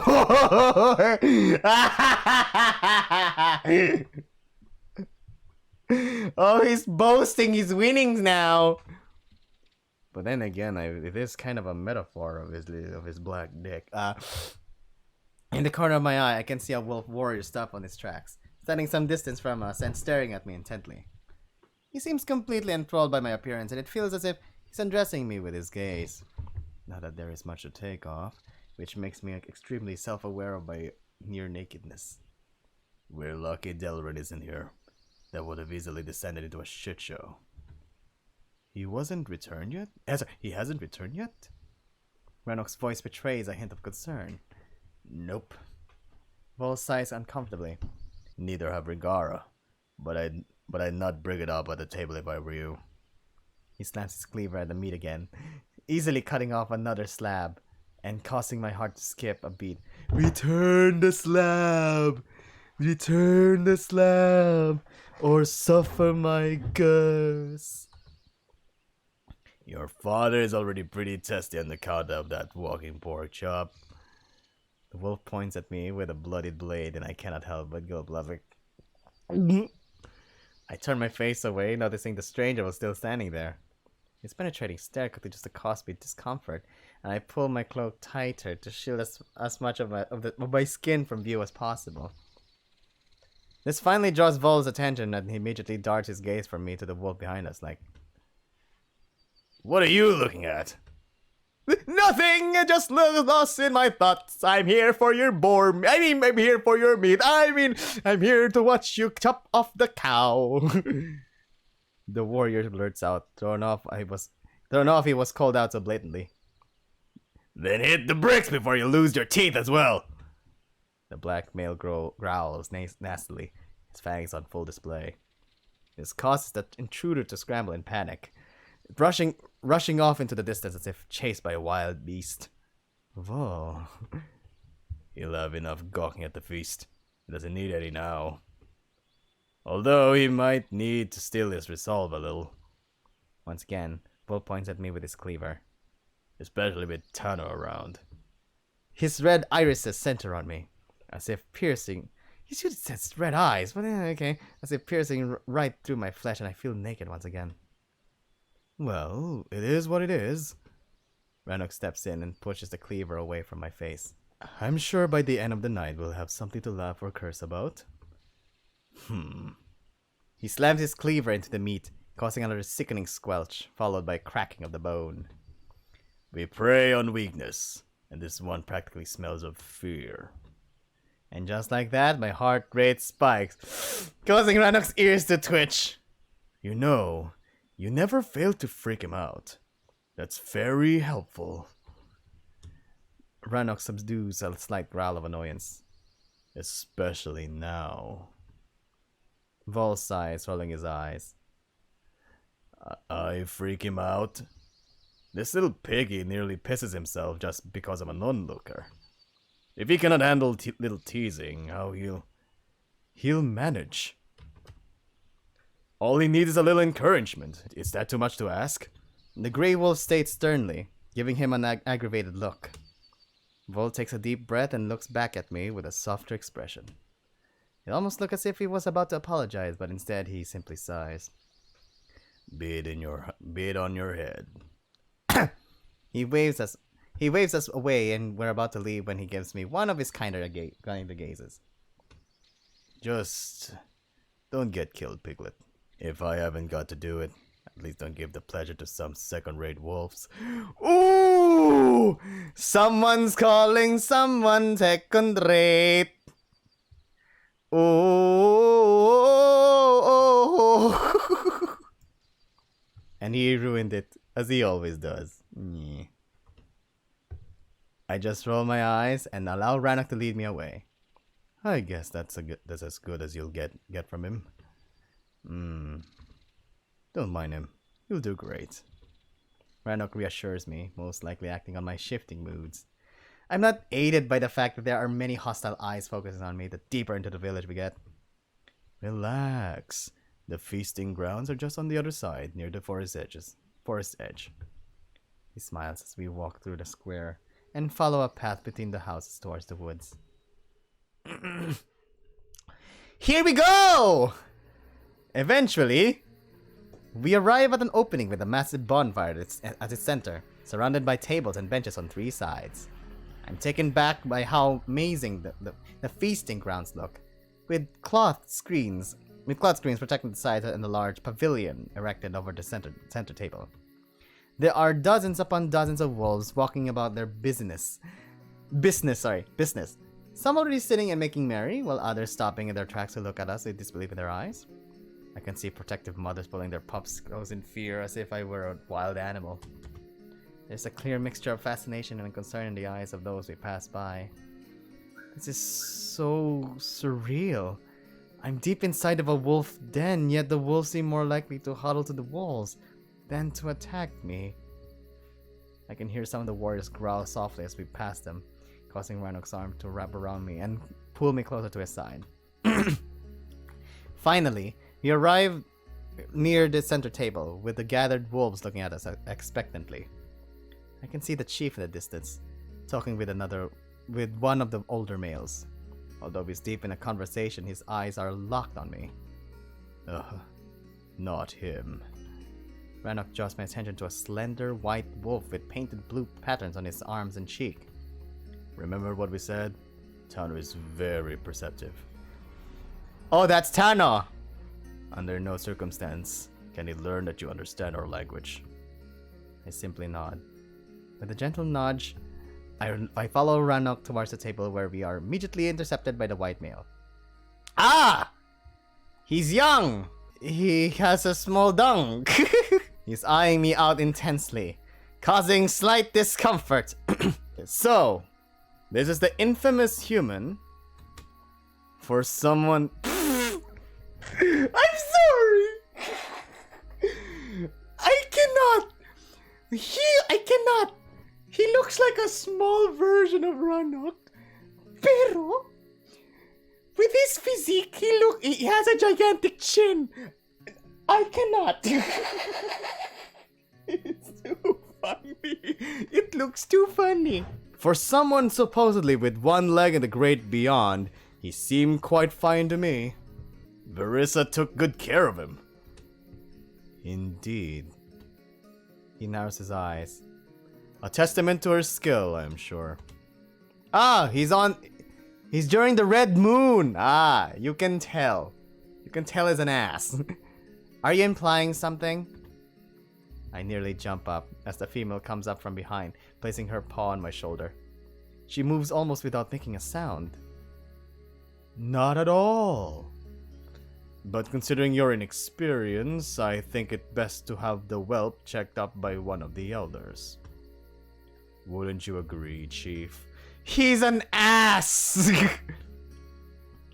I've seen him bleed. That's proof enough. The older male waves his paw at the question, and I almost sigh in relief. Any sort of examination would put an end to our charade. No. Now let's get this damn thing started. I've been running the whole day on a dry muzzle.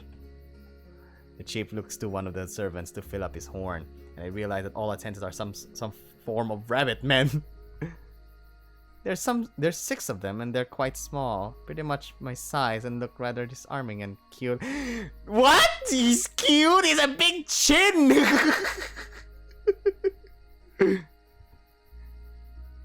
They don't wait on anyone per se, but simply ensure that the tables are stocked up on food and drink.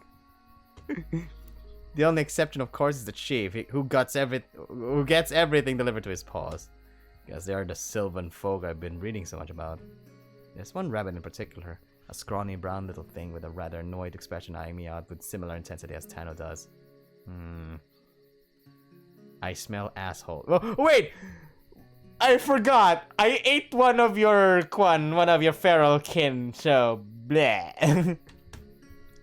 He doesn't hide he has some sort of grudge against me, and I bet my bottom dollar it's Trist. Ranok notices my discomfort and thinks, "Eee, look at the food, it's really good." Ranok notices my discomfort and takes it as a cue to lead me towards the table, intended on taking the seats next to his father's chair. Nuh-uh. Thanos waves his finger, preventing me from following the gray male.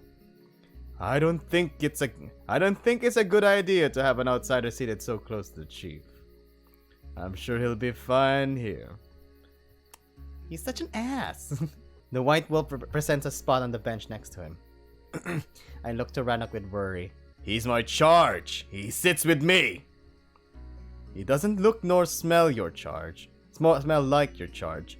Besides, it could be dangerous. He's wounded.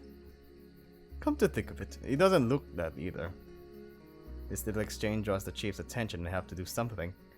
I sigh, realizing that it's best if I simply follow the cues given and sit where I'm told to end this discussion. It's not much of a problem as the seat is directly opposite Ranok, but the male is visibly unsettled by my choice in our effective separation. I'll move then. He stands up, intent on staying by my side. So much for trusting me. What are you talking about?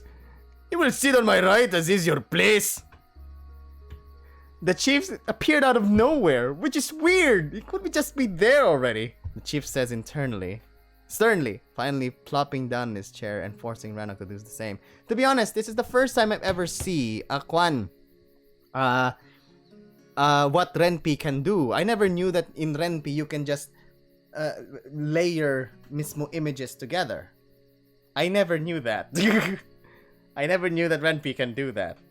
So if that's the case, then this gives me an idea that I can make my own visual novel using Renpi Gija. It's as powerful as it is. Because I never knew you can do this. The chief says sternly, following plopping down on his chair and forcing Ranok to do the same. The bunny. Oh! Nipple! The funny bunny approaches the table, taking point slightly behind the chief and continuing to give me off-putting looks. Tano can handle them, human. It will be my honor. I smell something fishy here. But I widen my eyes at Ranok to signal that he's making a scene. When I suddenly feel Thanos' paw slide across my underbelly towards the dressing. I instantly slap it away and we both lock startled gazes, surprised I would dare to hit him. Because Kwani, he's gonna touch your wound! Obviously it's gonna hurt! Ah, feisty for someone so small.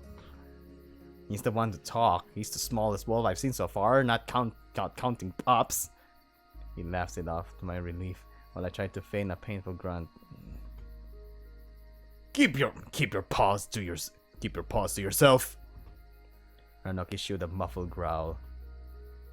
Why so protective? Thanos smirks and I struggle to contain an annoyed sigh at Ranok's lack of discretion. Even Triss is tracing his eyes between me and the Grey Wolf with a rather cautious gaze. Was only trying to check. Well, don't! Luckily Verissa joins in. I think she's annoyed like, just don't! Luckily Verissa joins in, looking angrily at the white wolf from the other side of the table. Your dirty paws can make the wound infected! And he says I'm the inexperienced healer. She addresses some other wolves and I can hear a spurt of laughter. Because she does have a point! Because, Because Verissa cleaned it earlier. So if the wound gets infected, whose fault is that? Tano! And with his ego mismo, it will be hurt, Gija. Because everyone knows that it'll be Tano's fault that the wound got infected. Very well. Tano pats my head. Yuck! Tano pats my head, ruffling my hair in a playful manner. Stop it! No hard feelings, eh? Another soft growl escaped Ranok's throat, and again, I widened my eyes at him like, what are you doing? What has gotten into you? Now, even his father noticed how agitated the wolf is, but thankfully that forces Ranok to let it go. Jeez, what was this pep talk about? Talking that I need to keep my wits about me? And yet he's the one making a scene? He seems far more inept at this game than I am. I look around the table, seeing plenty of roasted game, forest fruit, vegetables, tarts, and pies. It's more of a feast than a dinner, and I must admit I look forward to eating. Everything smells so good. Allow me. To my surprise, Tano picks up my wooden plate and nods towards the dishes in front of me, waiting for me to indicate whatever I wanted. Reluctantly, I just point to what I assume is roasted chicken and some vegetables. As Tano serves me, I look around, seeing that pretty much everyone helps themselves to anything they like. So this courteous gesture comes out of nowhere. I think this is just his way of observing you. Remember what Ranok said, that he's very perceptive? It's like me, I'm very perceptive. I just want to see your reaction. Eventually, Tano places the plate in front of me, and I smile with gratitude. I dig in, not keen on using my fingers, but it seems cutlery here is only used to carve the meats before placing them on plates. The chicken is succulent and very aromatic, but the meat is oddly sweet. It definitely has a gamey taste to it. Again, quite remarkable recovery for that state you were supposedly in. The white male looks to me expectantly and I flinch, stopping myself at the very last second from responding like, we can all agree it's for the best. The sooner he's healed, the sooner he'll be gone. Your chief says in a dismissive manner, not even looking at me. However, Triss, who stands behind it, keeps giving me an evil eye. Fuck, this is awkward! I chew slowly, diverting my gaze to Ranok. He keeps staring at me with clear longing, as if I were the only person there. I tried to kick him, but the table is too wide and I end up banging at one of the support like, Ayun!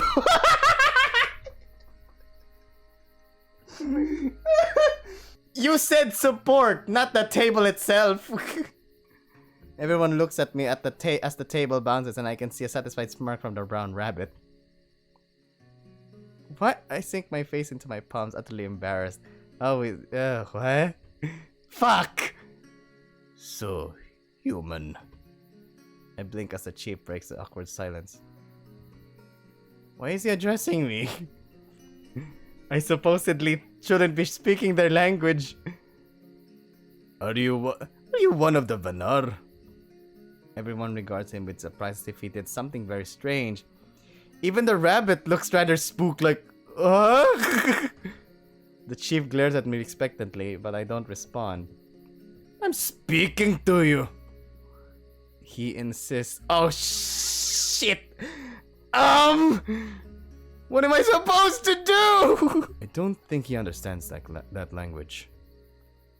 What language? What language? Absurd. You don't mean to tell me he has come here all the way from Playful? Is that where you're from, human? Again, everyone looks to the chief with shock, like, huh? What's going on? Playful? He reiterates, but again, I just blink. The confusion of the situation aiding me in keeping my mask of ignorance. Oh. Huh? Eventually, the chief sighs in annoyance and waves his paw at me in dismissal. I never knew you spoke both those dialects. Only a little bit. Wait, did the chief slip from one language to another without me even realizing? Oh my god! It's kind of like Adastra. But you already have, kumbaga, the sixth sense of knowing all of the language. And, kumbaga, you have the sixth sense of converting, of translating all of the languages back to English. Huh. How is that possible? Exactly, how is that possible? I don't understand anything. Is he stunted? No, he seems quite lucid. So, what are you suggesting? That he's not from Avalon? I feel the white wolf turns towards me, drilling his eyes into my face. Chicken! This is getting quite interesting. Avalon.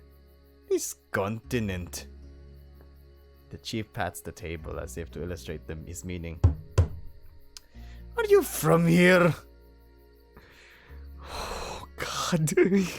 Truthfully, even if I wanted to answer that question, I have no idea what he's talking about. Oh dear, this is... That emptiness in my mind is finally useful for once, giving my reaction more credence, like... Huh? Looks like the human is much more than he seems. Extremely young and frail for someone who has crossed the sea. The chief looks to the white wolf and then gazes at me as if he was truly measuring me for the first time. Well, if he comes from Euron, he'd have to depart at least a year ago to even get here. You're right, Chief. It's not an easy journey, even if he had plenty of coin to spare. There's more to his story, that's for sure. The boy is craftier than he looks. Ranok narrows his eyes in clear annoyance. Ranok! Perking up his lip to show tips of his fangs. Please! Control yourself! I see your point. The chief nods. Curious how he landed on our doorstep without getting noticed by the sentries. Wouldn't it make more sense to keep him under lock? Stockades, perhaps? Why risk Ranok's life? We can have the human repay your hospitality another way. What are you suggesting, Tano? I flinch at the suggestion of being locked up, but Ranok quickly puts a stop to it through a soft growl. Your concern is touching, but I'm sure I can handle a puny human. He's being way too obvious about any of this, and I can see Triss has picked up on it. He gives me telling gazes, trailing his eyes from Ranok to me every time the grey wolf reacts out of proportion. If we only were just that. He might be quiet, but I can see intelligence behind those eyes. He's looking at us as if he understands what we're saying. Fuck! Guess I was wrong about me pulling this off. You're being paranoid as always. Or perhaps the three of you know more than you led us to believe. Are you suggesting any of us would risk the safety of our people? I don't know. I'd like to believe you wouldn't. And yet here we are. You brought a suspicious human into our village and... You! Eek! Vulgor to the rescue!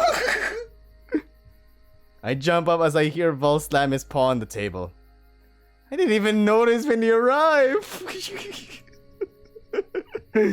Now that is what you need.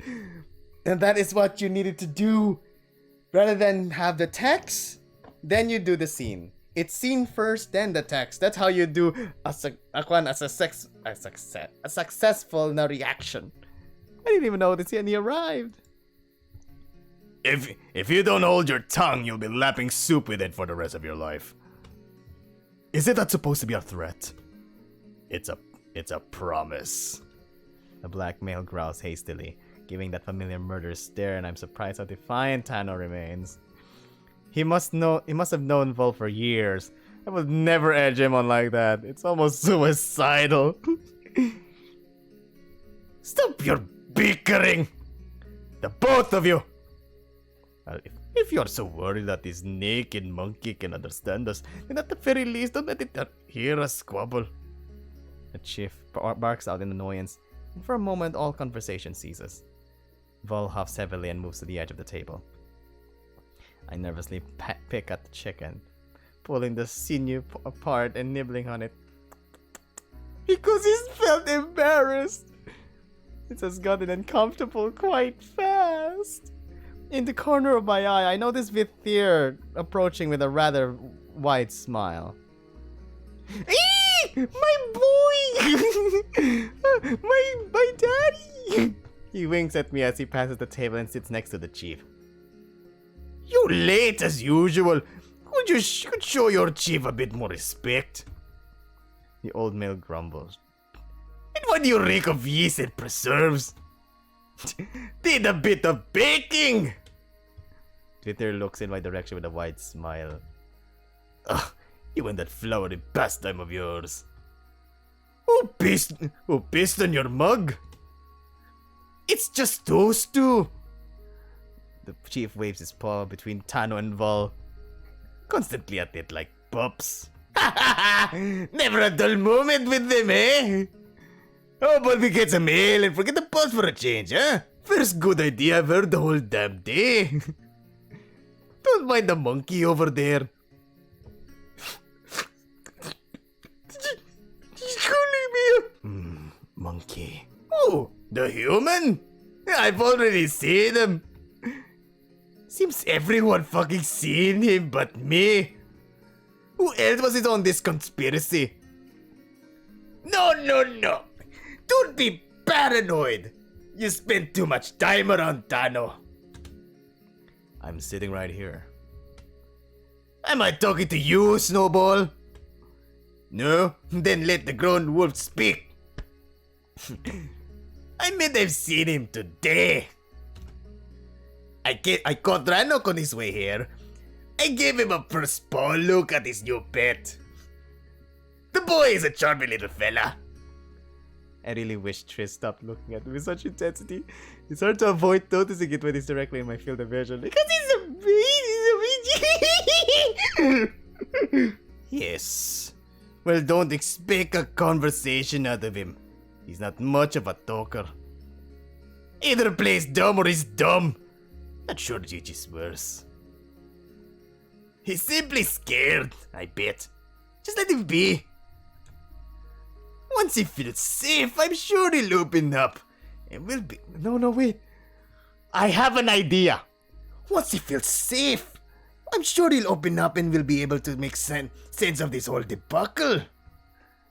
With Vithir's arrival, initial stiffness leaves the table and the wolves begin more casual conversation. But the topics diverting to patrol duties, huntsman territorial disputes, none of which makes much sense to me. Ranok keeps serving me, as if I were an honored guest, bringing me all variety of different pastries and meats. Apparently the chicken I had was actually a honey-roasted pheasant, and it really grew on me. That's a pheasant?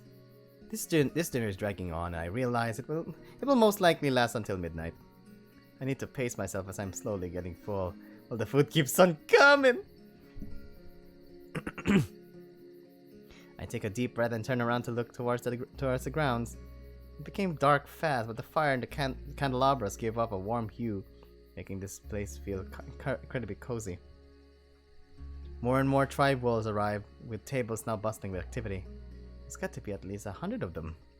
I can see that females with pups are seated at the far edge, away from the adult wolves. For the moment of talking how Kaelin I am glad to be sitting at the grown-ups table. A large boar Vulgor is roasting on a spit above the bonfire, and the smell of it is quite something. The sight of that thing also sends a shiver down my spine. I had no idea boars could get this large. It's almost as big as a cow. Quite understandably, every now and then a wolf stops and regards the roast, raising their mug in their air and shouting out, "Vulgor!" Each time without fail nor hesitation, all the gathered respond with a thunderous cheer, immediately followed by a long-drawn howl.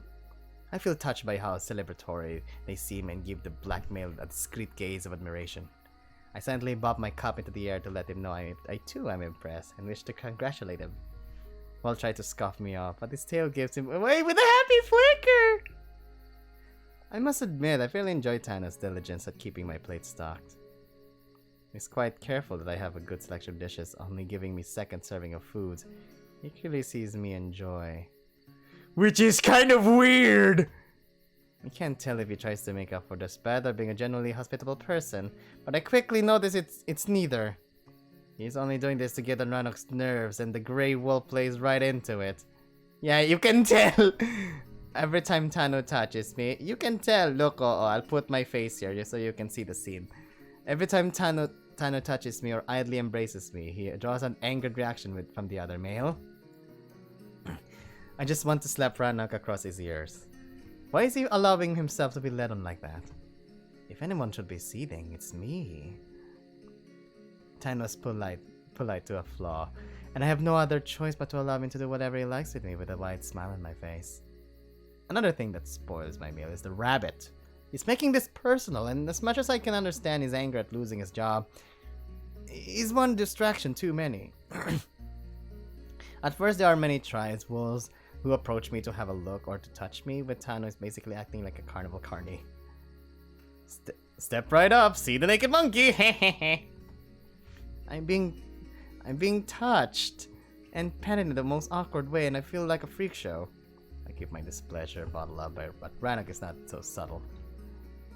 He alternates between giving me the same disapproving looks as his former attendant or trying to get back at me by being handsy with passing females. Seriously, does he really think I enjoy this? Unwittingly, he simply pushes me right into Tana's clutches. I need to have at least one ally at this table. I envy the chief. He gets to enjoy his company. Bithir entertains him with the latest tribal gossip, interchanged with glories of past combats. Luckily, as the evening turns into night, most of the wolves lose interest in me due to my complete silence. I think the fact that I did not understand any of their tribal politics and lifestyle reinforced my facade of ignorance. Eventually, I start to feel a bit flushed. Only now realizing that Tano made perfect sure I never ran dry on wine. He refilled my cups with almost religious zeal. And it's the only thing that slipped my mind through the entire meal. Question, don't we get to drink water here? I was too focused on not slipping up and too stressed by the number of eyes on me. I simply guzzled from the cup with complete abandon. He tunnel visioned me, and now I'm tipsy. Fuck! I should have known better. The only comfort I have is seeing that pretty much everyone else around me is getting drunk as well. Everyone apart from Tano, who only I know this, is sipping on water. Asshole! I didn't even realize it was an option. It's all I can see around here are flagons of wine. Notices that I've noticed and gives me a sly wink. Motherfucker! So, human. He draws my attention, grabbing a bottle of wine. Stop it! He's giving me like, no. How do you find our wolven hospitality? Oh, hostility you mean? Considering every guest so far caught a bad case of being stabbed to death. Present party nearly included. My point exactly. It's a rare honor indeed for another kin to share a meal with the tribe, let alone live to tell the tale. Thanos smirks knowingly at me, and I swallow nervously. Oh, he's not out of the woods yet, is he? With their jest, but the joke didn't quite land for me. quite. The white wolf nods and brings the bottle closer, intent on refilling my cup. No, stop! I tried to shield it with my hand, but accidentally trip it over, causing what little wine was left with it slush over the table towards Tano. Like, oops, sorry. I'll get some tissue. I'm so sorry. I'm so sorry. You. Oh, here we go. You clot! The wolf yelled as some of it dribbles into his leg. Ah!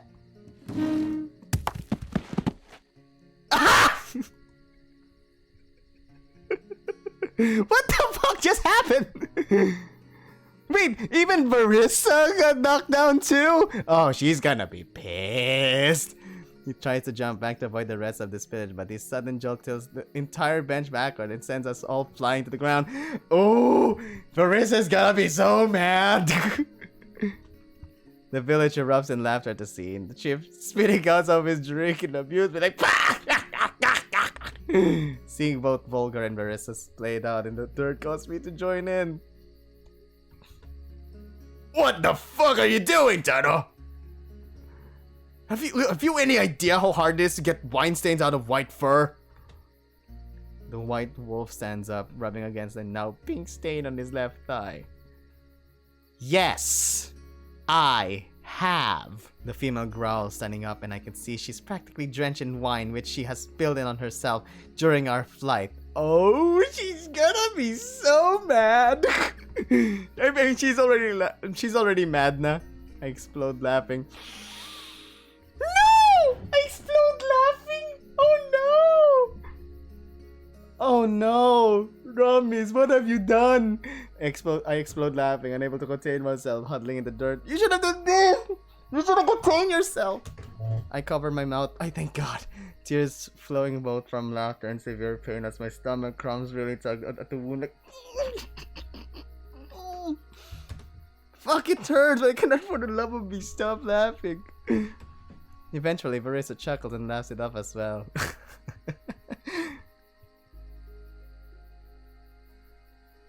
Here. The black male extends his paw towards me, and although I reach for it, I cannot get up, still held in the throes of my laughter. Okay, I'm back here now. Eventually, I hear a snorted chuckle from the black wolf, and that's what eventually flushed me. Hushes me. I look at him in surprise, almost if I couldn't believe that guy had the ability to laugh. Pig suits. Ah! Marissa, no! Looks almost as good as on you as it does on the piglet. Vulgor throws to the white wolf, who are frantically trying to wash up the stains with water, and back in the dirt, rolling. This is comedy gold. I'm gonna piss myself. Please don't. You're gonna ruin it. Despite everyone looking at me, I can't stop laughing for a good few moments, sitting in the dirt and clutching at my side, like.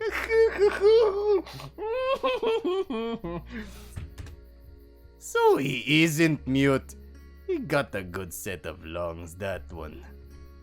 The older wolf snorts in amusement. Ah! Told you he'll ease up eventually. Once Vulgor sets up the bench again, I finally quiet down and grab onto it. I get up, dusting off my body and cloak, locking gaze with Ranok, who's looking at me with dreamy eyes. White smile painted across his muzzle. I guess he's happy to see me laugh, as most of our interactions were rather depressing. But he's simply giving us away. Reluctantly, I throw him a stern gaze and he's taking it to the wrong way, narrowing his eyes in annoyance. Yep, yes. We're back on the table. Excuse me, Mom. Yep, yes, there we go. I sigh, sitting down and looking back at the two wolves who will try to wash out the wine. Ranok takes this opportunity to get back at me by talking to one of the passing she-wolves. The female giggles as if his invitation were the most amusing thing she ever heard. Real classy. Ah! No! No! What are you doing? I watch uncomfortably as the girl sits down into his lap and he embraces her reluctantly, like... No, Ranok, why are you doing this? Why? Girl. Her name is Girl. Ooh, Girl. Her name is Girl. Like, ooh, Girl. Looking good tonight, Ranok. He gives me a discreet gaze as if to gauge my reaction. Really? You're trying to make me jealous? Why? Is Tano not enough already? Right bad attitude, gorgeous. Oh, really? I really wanna say he's gay, but nah. Ooh, you are so strong. Yuck! Stop it! He bounces her teasing in his arms and she giggles away. Good luck, Pop. That's not gonna work until you touch your boobs. And I was like, you can flirt away all you like. I huff in annoyance, looking away towards the chief and Vithir. Those two have been engrossed in conversation the entire evening. Having a friend like that must be nice. Ah, fuck it. The white male sighs in defeat and stops his frantic attempts at removing the stain. He quickly adjusts his expression and looks at me with a faint smile. No hard feelings, click. You're kidding, right? Marissa stands next to us, spreading her arms in annoyance. You're kidding, right? Long streak of pink fur going all the way from her neck down to her legs. I can't help but choke on another laughing fit. It was his fault. He's not the one who flipped the fucking bench. I need to wash and change. She sighs and leaves the table in a hurry. I almost shout out, I'm sorry, only to stop myself at the last second. I shake my head and return to face the table. Tano uses some cloth to dry up the spillage and places my cup back into position. Almost as if nothing happened. He reaches this dude. But I'm having a hard time of his face. Like, there we go. Now we can enjoy.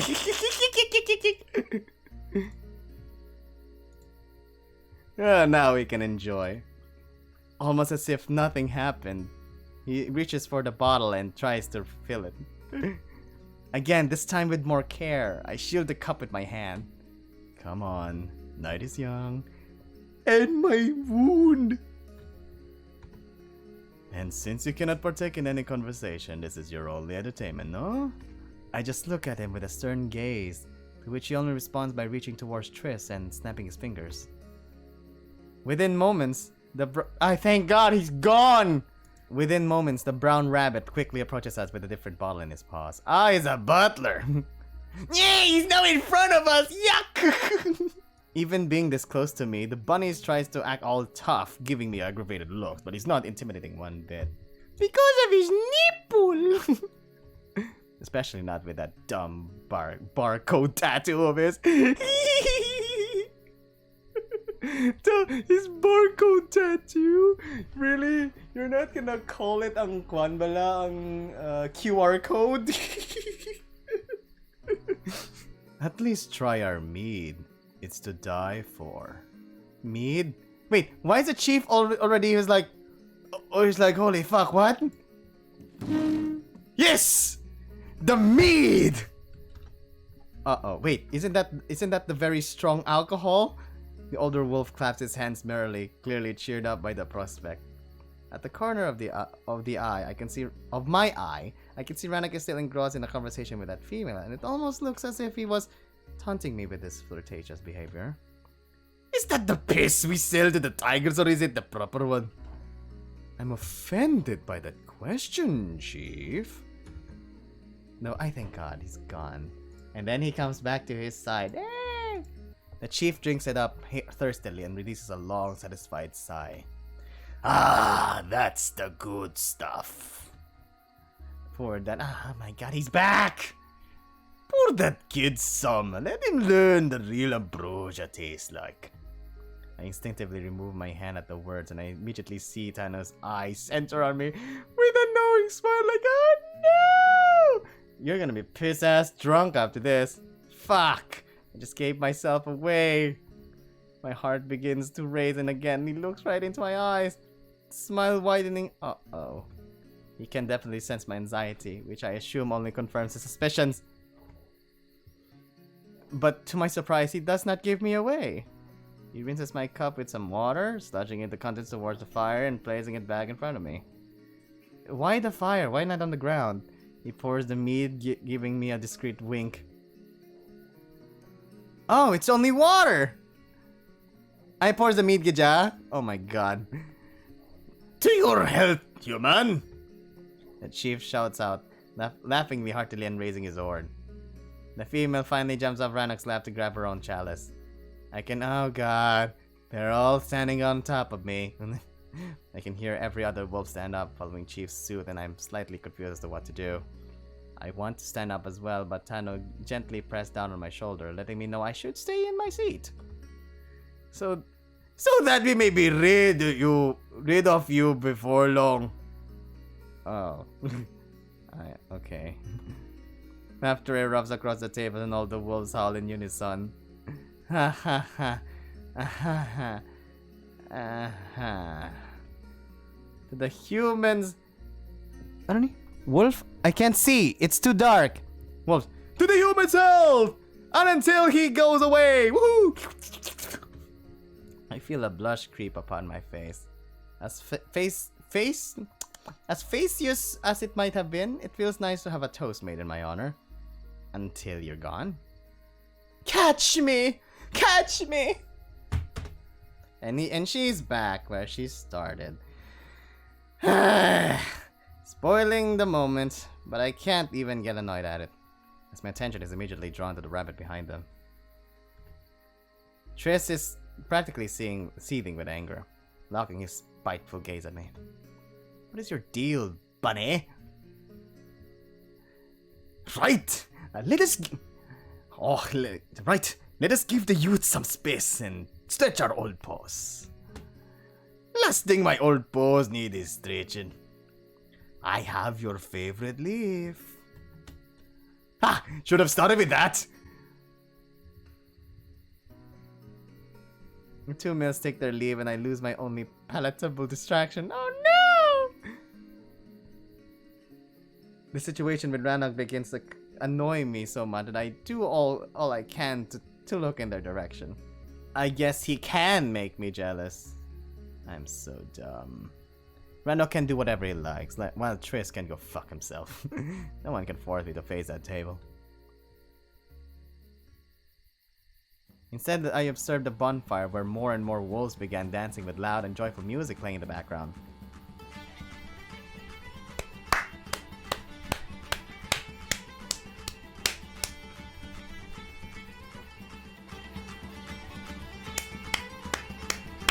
Oh, there's a wee laddie who goes around town. He goes around town and goes wooing all the ladies. With all the ladies wooing, now he goes all the town and go woo. Sorry, I can't do one. Instead, I observed the bonfire, where more and more wolves began dancing with loud and joyful music playing in the background. I recognized the sounds of fiddles, flutes, drums, and mandolin. The tunes they play are unexpectedly upbeat and very, very energizing, with happy howls filling the air every now and then. I can't help but bob to the rhythm, smile appearing seemingly out of nowhere. They're having so much fun and I almost wish I could join in the dance. It reminds me of something I must have known. A real party. I can see Verissa is back, freshly changed. Although she looks mostly fine, the wine stain is still quite visible. I hope it's not permanent. As far as I know, wine is pretty much game over for everything. I watch her dance merrily with some strapping males, many wolves pairing up around them. They all swirl, paw in paw, jumping and cheering each other on. Eventually, even Tano joins in, dancing. Yeehaw!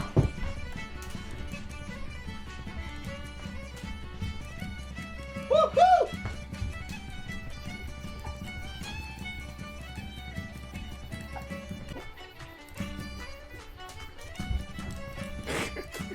Eventually, even Tano joins in, dancing with another male. This catches me by surprise. However, I notice a lot of same-sex wolves dance in pairs, and they do so with equal fervor as opposite-sex couples. I guess that's not strange. Here, and it gives me an idea. I turn to Ranok, hearing that he's now tart-free! I smile gently, nodding my head toward the fire with expectant gaze, but he frowns. Huh? I don't dance. Oh! What the fuck did you just say? I don't dance. We are gonna force you to dance. I'm peacefully drunk, and I'm peacefully drunk. You're gonna dance with me around the bonfire now. He utters quietly, continuing with his drink. I keep staring at him expectantly, but he simply called the female back. Asshole! As usual, she quickly rushes into his arms. Yo, tut bala! Miss me already? Oh my god. Yo, tut bala! We could have fun! What kind of... Yot, boner killer. Ranok basically showers her with attention and I have to look away, especially since Triss smirks at me with satisfaction. Ugh, this is going to drive me insane. I almost jump up as a paw lands on my shoulder. I look up to the white wolf who musters the most charming smile I've seen the entire night. Will you do me the honor? Grabe ba si Tano? Diyos ko! I blink confused. He'd want to dance with me? But the rhythm of the music is a firm grip of my hand. I want to dance so badly. I look back at Ranok, who doesn't even notice us, caressing and flirting with that random stray. Oh! Angels, you're back! Fuck it! Bahala siya da! Who cares na? I shrug, looking up at the wolf who takes a hold of my hand and pulls me in close. He notices my confusion as I try to gauge the steps from the others. Just don't think about it and follow my lead.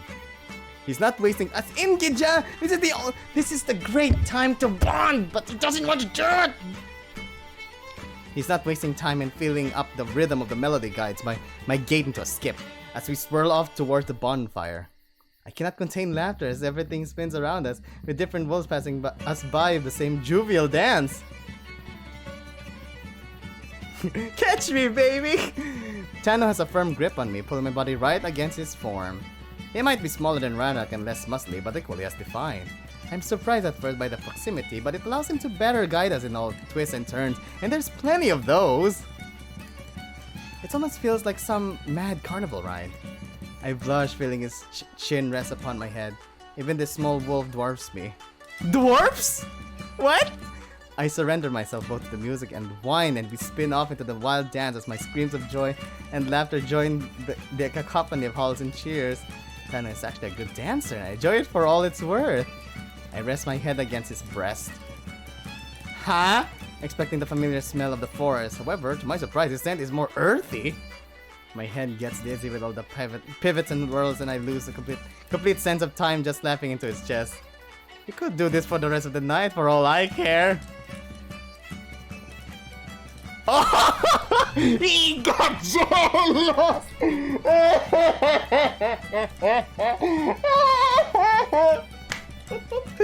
He got jealous! Mind if I cut in? Mind if I cut in? Oh no!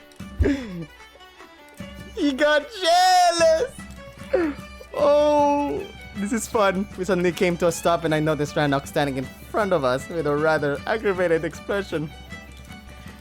I can hardly catch my breath through the workout, but Tano pulls me in closer. Actually, yes, we're having fun, aren't we?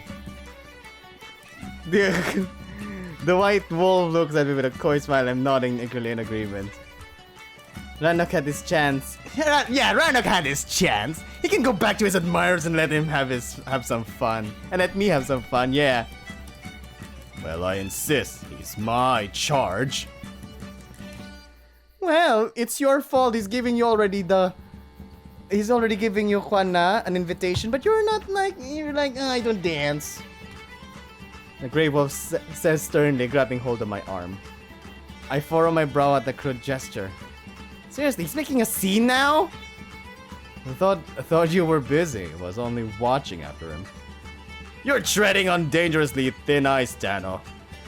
By all means, then. Tano reluctantly lets go of me and walks away, clear smirk on his muzzle. I narrow my eyes, wondering if this was his plan all along. Ranok pulls me into a similar embrace Tano held me in. However, he's much less gentle about it. He rushes us into the dance, moving us along other pairs. Despite his bad mood, he's doing it quite graciously. I thought you said you can't dance. I mutter, clearly annoyed by this little spectacle. I said I don't, not that I can't. He replies, equally irritated. I just roll my eyes, allowing the male to lead our tempo. A few moments ago, I would have traded anything for this dance, but right now, I just can't wait for it to be over. Oh, goodness gracias. We're dancing with Tan and we're like, we're enjoying this, but now dancing with Ranok, oh god, I wish this is over. I'm not okay with being a rope in their stupid tug of war. For someone so smart, you sure know how to make a fool of yourself. Ah, you're the one to talk. I want to add something about that shameless flirting, but I can see he is in no mood for a conversation. Why add fuel to the fire when it's already burning my skin? I just resign myself to his lead. Eventually, the song ends and Ranok releases his hold on me.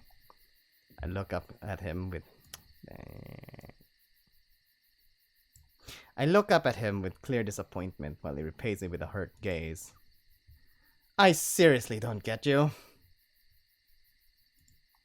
I sigh, returning to the table and taking my seat next to the white wolf. Ranok follows suit. However, he stops and instead heads towards a nearby group of wolves, engaging with them in an idle chatter. Is this the same Ranok that we admired for how many episodes? I feel Thanos' gaze drill into me with a provocative smile, and all I can do is face him with a dumb expression. I know that dance was a setup, but I also wanted to stick it up to Ranok. Guess we both get what we wanted in the end. Triss tries to taunt me again, but I smirk nastily. Remembering the rabbit stew we made the other day! Scurry about your business, bunny. Lest you get eaten if you're not too careful. I might fear these wolves, but you've got a long way to go to intimidate me. I just sit there slouching, resigned to Thanos' company. With no one at the table, he seemed almost disinterested in me. I guess everything he did was for show, or to elicit a reaction from either me or Ranok. He still serves me some food, but my appetite's long gone. Eventually, Ranok returns to his seat, his expression slightly softer than before. Perhaps he cooled off. From what though? I cannot tell. I'm still confused about everything that's going on here. It's quite fascinating to see a human up close. Here we go again. Incredibly meek and fragile species, still unaccountably present. He rubs my shoulder, but I don't protest. I'm beyond caring at this point. Besides, each time I did, Ranok felt the need to be my knight in shining armor, and it really doesn't help to keep our charade going. Or at least keep whatever slap of it. Almost feels like Mother Moon gave up on you halfway through your creation. Isn't that right? He asked with a cruel, mocking tone, knowing full well I cannot retort. His sudden shift in attitude makes it clear he knows I understand them. I must admit, I begin to warm up to your gratifyingly mute friend.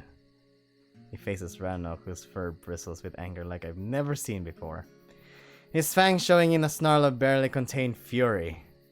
Even Triss is freaked out, meaning he has rarely seen his former master in such a state. He's not my friend.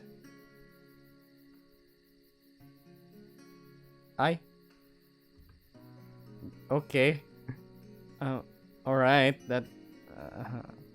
The Grey Wolf spits through a growl, giving me a cold stare. It hurts to hear it more than I thought it would, especially with Triss smiling in satisfaction. I know Ranok doesn't mean it, but... Fuck. It's hard to keep things together with so many people trying to get at you at this table. No? Oh. The white wolf looks at me, clearly seeing my distress. He knows! He played us both like a fiddle. I know, he's the perceptive one, diba? Guess it wasn't just Ranok who allowed himself to be led on a leash.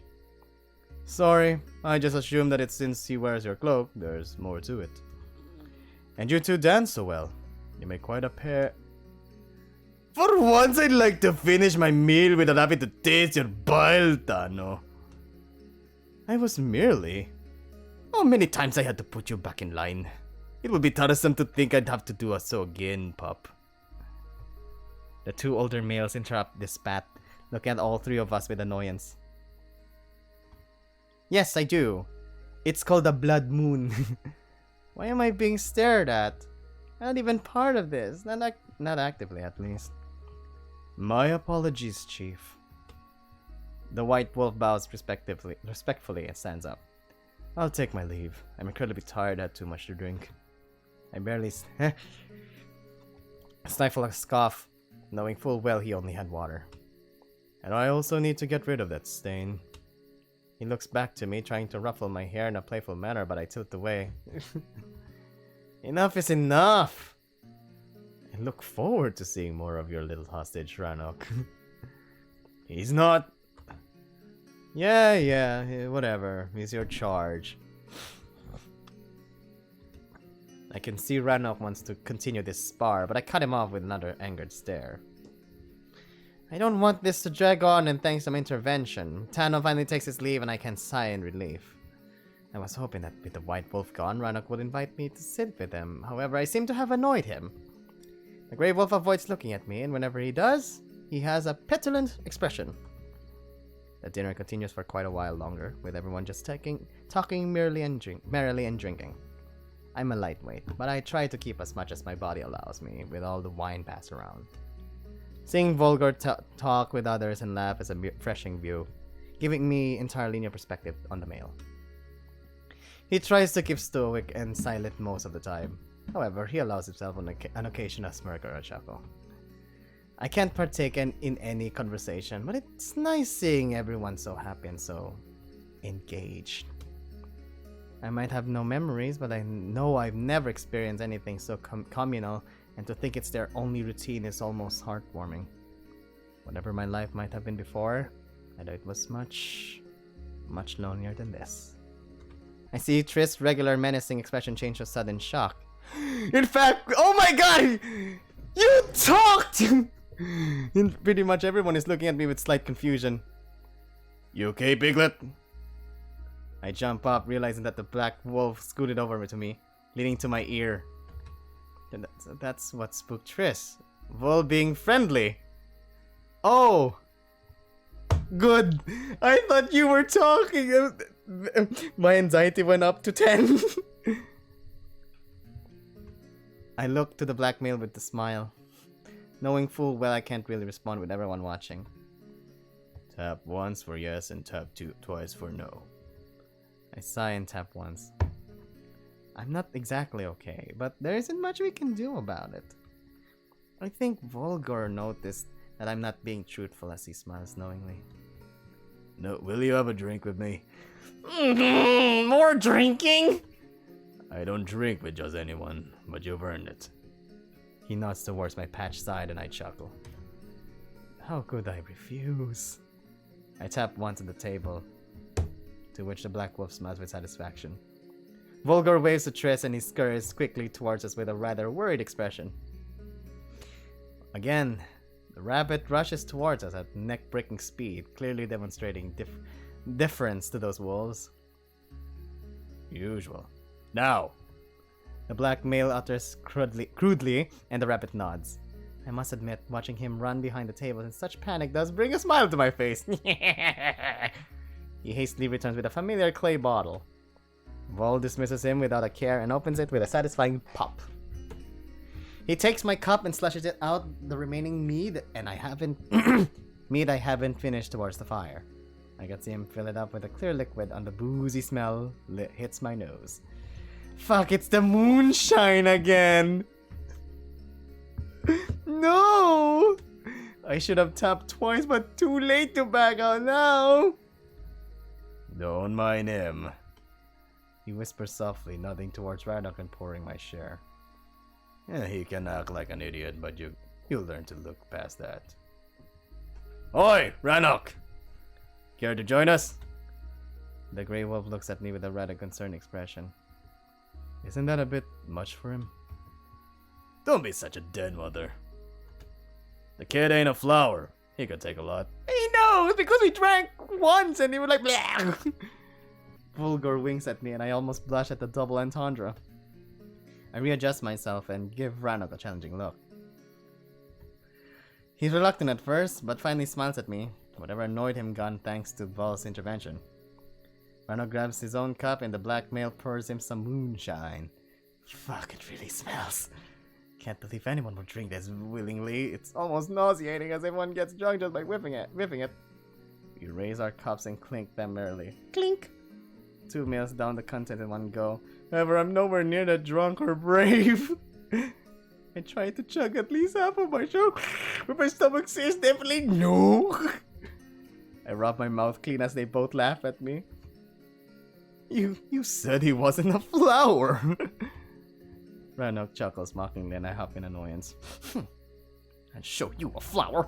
I take the cup, holding my breath and empty in one go, knocking on the wood as I do. Fuck, this tastes like shit! I bang the cup back into the table and realize that more wolves are actually watching. Ah, shit. I receive a round of applause and even the chief is giggling at my defiant expression. Told ya. Vol smirks at me approvingly. The dinner continues on, with Vulgor bringing me over a slice of that roasted boar that was teasing me over the past few hours with its smell. Killed it myself. Right. He says proudly, placing a large slice in front of me. I nod towards him knowingly. Tenderloin. Got you the best cut. Oh, thank you! He pulls out his dagger, twirling it between his fingers. As a sort of tribute. He leans towards my ears, whispering, You're the only one thing I stabbed and walked away and lived. That is kind of a compliment for him. I don't know why, but that sounded hot. Enjoy that fact. I almost choke on my wine as the blush floods my face. If gaze could kill, Triss will be my murderer. He's seething at the intention Vol showers me with. I'm not sure if it's my pettiness or simply drunken haze, but I embrace the black wolf. Ah! It might have been a miscalculation as the male nearly pulls away from me. But at the last second, he reluctantly returns to embrace with one paw.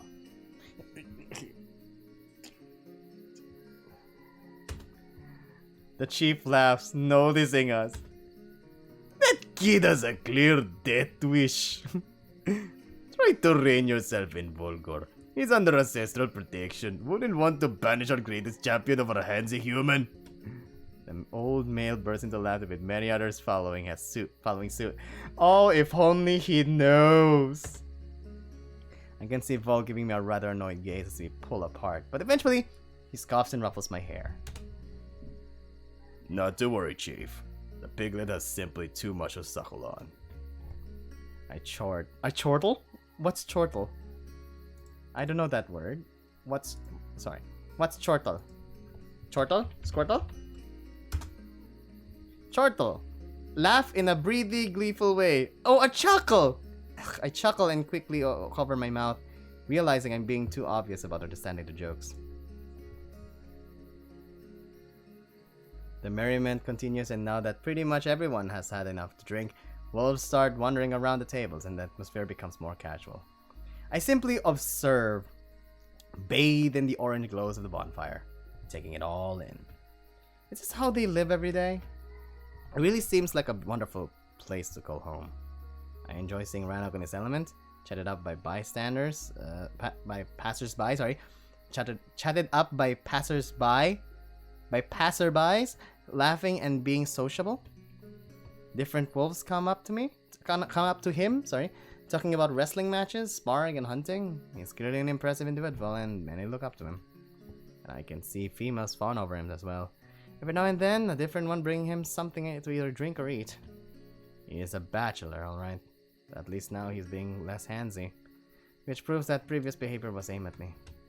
I still don't understand why, but it's nice to see the wolf I know. He notices my not so discreet glances and grins. Vol! Vol! Want to arm wrestle? What? I gaze at the gray wolf in surprise, like, huh? As this comes out of nowhere. He doesn't seem drunk. He's clearly intoxicated with all the attention he's getting. He's fishing to get some from me. I frown seeing Vol smirking with almost wild satisfaction. Want me to humiliate you twice in the same day? I feel this time luck is on my side. The grey wolf winks at me and I blink, hoping no one saw this. It's hard to stop a blush from creeping into my cheeks. Vol scoffs and simply scoots over, pushing me with his warm body out of the way, effectively taking my spot in front of Ranok. Their arms rest on the table, easily breaching the distance between the two sides. I look attentively at their paw. Left paw locks in place, while the wolves measure each other with anticipation. I don't know why I get nervous, but it might have something to do with all the wolves suddenly paying close attention to the event. Suddenly, their muscles tense up, and I can almost see veins perk up underneath the fur on their biceps. Soft growls escape their throats, and fangs begin to show ever so slightly as they strain against each other. I feel my heart speed up as I get wrapped up in the exhilaration caused by the mixture of their labored tufts and onlooker cheers. Even the chief is observing the match, laughing and holding idle chatter with some of the other wolves. But as impressive as this display is, it's clear Vol has the upper paw and slowly begins to twist Ranok's arm towards the table like, yeah. Despite everything, I cheer for Ranok, like, but I can see their little spat gets a bit too competitive for my liking. My soft growls evolve into vicious snarls. Ooh. Although others are cheering on, I'm getting slightly uncomfortable with the amount of aggression in their muzzles, and suddenly my proximity unnerves me. I think you need to walk away a bit. I try to stand up and move away from the table, my heart getting back into that familiar prey mentality. When I bump into one of the wolves passing by, who instinctively pushes me back right into Vulgar's lap like, no! Ouch! I land on the black wolf's thighs with slight embarrassment as he looked down at me with complete surprise and whoop! Yeah! Ranok uses this to his advantage and quickly slams Vol's paw right into the tabletop. Ha! I knew that kid was my lucky charm! He shouts out with satisfaction, standing up from his seat and raising his paw triumphantly. Woo! Everyone starts to cheer. Yeah, you won by cheating! Well, he won by cheating. That's a gift. Everyone starts to cheer while I blush up at the remark. Little jinx. The black male gazes at me, but there is no ire in his eyes, just mild amusement. A discreet wink seals this, and he helps me back to my seat. With the match concluded, most of the wolves return back to their previous occupations, idly chatting away about their tribal affairs. I start to slowly doze off here, stopping myself a few times from keeling over. Finally, around midnight, the wolves begin to disperse, and once the chief stands up, bidding everyone a good night, it is a sign we can head back home. Will you come with me to the villa? And stay the night again? You sure you want that sort of reputation? With the number of pups easily traceable to your loins running around, I don't fear idle gossip. You want to know based on what comes out of my loins, wouldn't you? The fuck did you just say? For a moment, it seems like Vithir was a line as the chief gives him a dead stare, but then both was erupt in laughter. You can tell they're really great best friends, Kija. One of these days, I swear. We chuckle at their exchange, but also sigh in relief. Triss? Ranok looks to the bunny and bangs his chest, followed by patting of his arm. The bunny nods and rushes off. This was exhausting as much as I enjoyed seeing everyone having fun, I don't think I would be able to manage this on a regular basis. Not with me having to keep quiet. Might as well be a fucking tree here. I feel sorry I could fully participate. There were so many fascinating wolves around. But then again, even if I could speak, what would I have to offer? I had no idea what they were talking about half the time. My point of reference is completely alien. Eventually, Ranok comes over to me, extending his paw in an inviting gesture. I grab onto it reluctantly and he leads us back to his home. I snuggle into his biceps, fueled by the alcohol haze, but he doesn't seem to mind. No, he's not mute. He's told to be mute. For the sake not to not to, you know, not to give away that he can understand them, because apparently there's a law in there that anyone who understands their language needs to die. That is outside of their tribe, I mean. As we approach the cottage, I notice smoking coming up from the chimney and an orange glow flooding out of the windows. How are the lights on? I asked Tris to get the fire going. I thought you let him go. I did. Doesn't mean I can't ask him to run some errands. Careful. The step. I know. I nod, hopping over the uneven stone. As we enter the house, I greet the warmth of the already burning hearth. With a wide smile, it got quite chilly. Ranok quickly removes his gear and I follow suit, unpinning the cloak and returning it to the hanger. We don't talk. Both of us clearly bothered by how the day played out. The silence is palatable, and it's just a waiting game until one of us breaks it. It would seem it wouldn't be him, and I like the courage. Ranok simply approaches the cupboard and slashes his face with water. Once he's done, he walks slowly towards the bedroom. I take my turn to the water bowl, cleaning my face and hands. I'm really quite confused about what the hell actually happened out there. I gaze reluctantly at the other room and slowly move towards it. He's just sitting there, here at the foot of the bed, idly toying with something on his paw. I sit down next to him, keeping appropriate distance and allowing silence to claim us. The white glow of the moon seeps into the room through the window, and we both keep staring at the shadows. Finally, he exhales and looks at me with a saddened expression. Well, tonight wasn't a complete disaster. Yeah. Could have gone better, though. He simply nods. I seem to have angered you somehow. At times I thought you were trying to get back at me. The wolf takes a deep sigh. I may have acted a little bit childish. It was nice of Vol to intervene. So that's what it was. Vol doesn't act nice by default. We kind of force his paw. I just don't understand. What on earth were you thinking?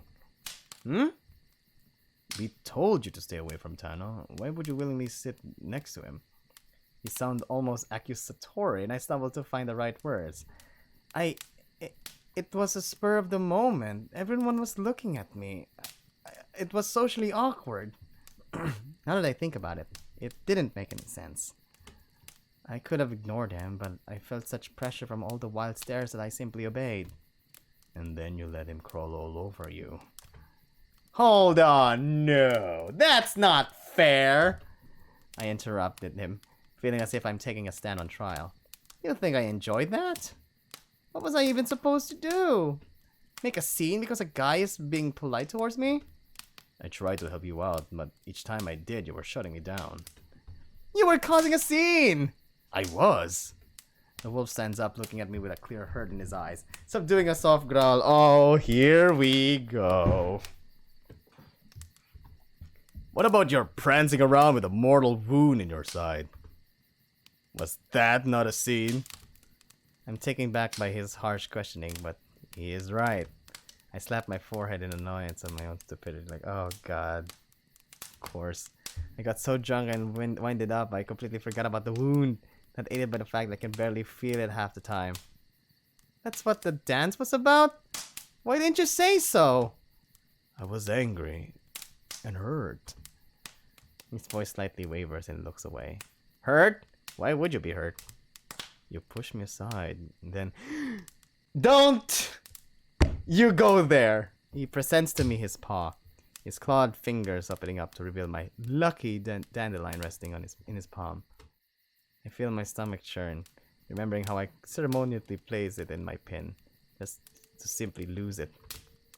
What? How? During that damn dance. You didn't even notice? He was drunk! Give him some slack! He was drunk! As in, someone who is intoxicated would forget things! Come on! The tone of his voice causes my heart to sink. And also, And you didn't even barge in to say, oh, he just wants some water. Because all he was given was wine. Obviously, he will be intoxicated. Come on, this is not fair. The tone of his voice causes my heart to sink. He really took my earlier sentiment to heart, while I treated it so lightly. Again, he proves how much he values what I say or feel. Then what's with the woman? What's with the girl? Seems even more so than I do myself. Ranok. I mutter apologetically, picking up the flower from his paw. It's fine. Verissa was right. I did throw you to the wolves. I should have been more understanding. You were doing your best. Even Vol was smart enough to notice you needed support. Vol. Of all wolves. I thought he's your moon brother. Then all of a sudden you have spite of your own moon brother? I don't understand. He scoffs at himself. We were under a lot of stress. When my father started paying close attention, I didn't know what to do. I panicked and did the first thing that was expected of me. Be an eligible heir. Anything to make him lose interest in us. So I played along. Even though I still think his flirty behavior had more to it, I can see now that he was putting up a front. At least, that's what I told myself. I might have used the situation to also try and get under your skin. You did! That she-wolf. He nods apologetically. She was trying to make me jealous. You know, Ranok, there was, kumbaga, an atonement in that scene. You know where?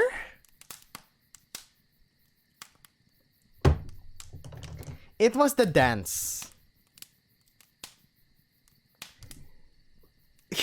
Ramis gave his hand to you to invite you to a dance, and you were like, I don't dance. So in other words, both of you may be in the wrong, but most of this is with Ranok's control. Diba? He nods apologetically. So he was trying to make me jealous. But why? It's all because of that meddly bastard. He always tries to fuck with me. Well, he fucked with both of us. I tried to comfort him. In truth, we both allowed ourselves to be played like chumps. Yeah, I know. Still, I hope that for once I would have an actual ally at the table. He says calmly. Says Dumbledore. But it's not the tone, but the choice of words that cuts deep. You felt alone, abandoned, just as I did. The whole night, each of us just desperately sought a life. Do the life, boy! do the life, boy! Life boy is a product here in the Philippines. Drowning without even realizing that we're just inches away from the safety of a friendly shore.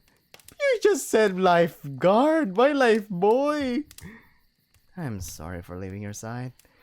Why? Romis, it was a situation. As in, Romis, why are you apologizing? Don't apologize.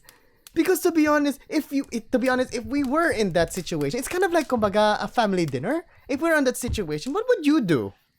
Especially we're told that you have to be mute and be dumbfounded. You need to be dumb. What choice do you have?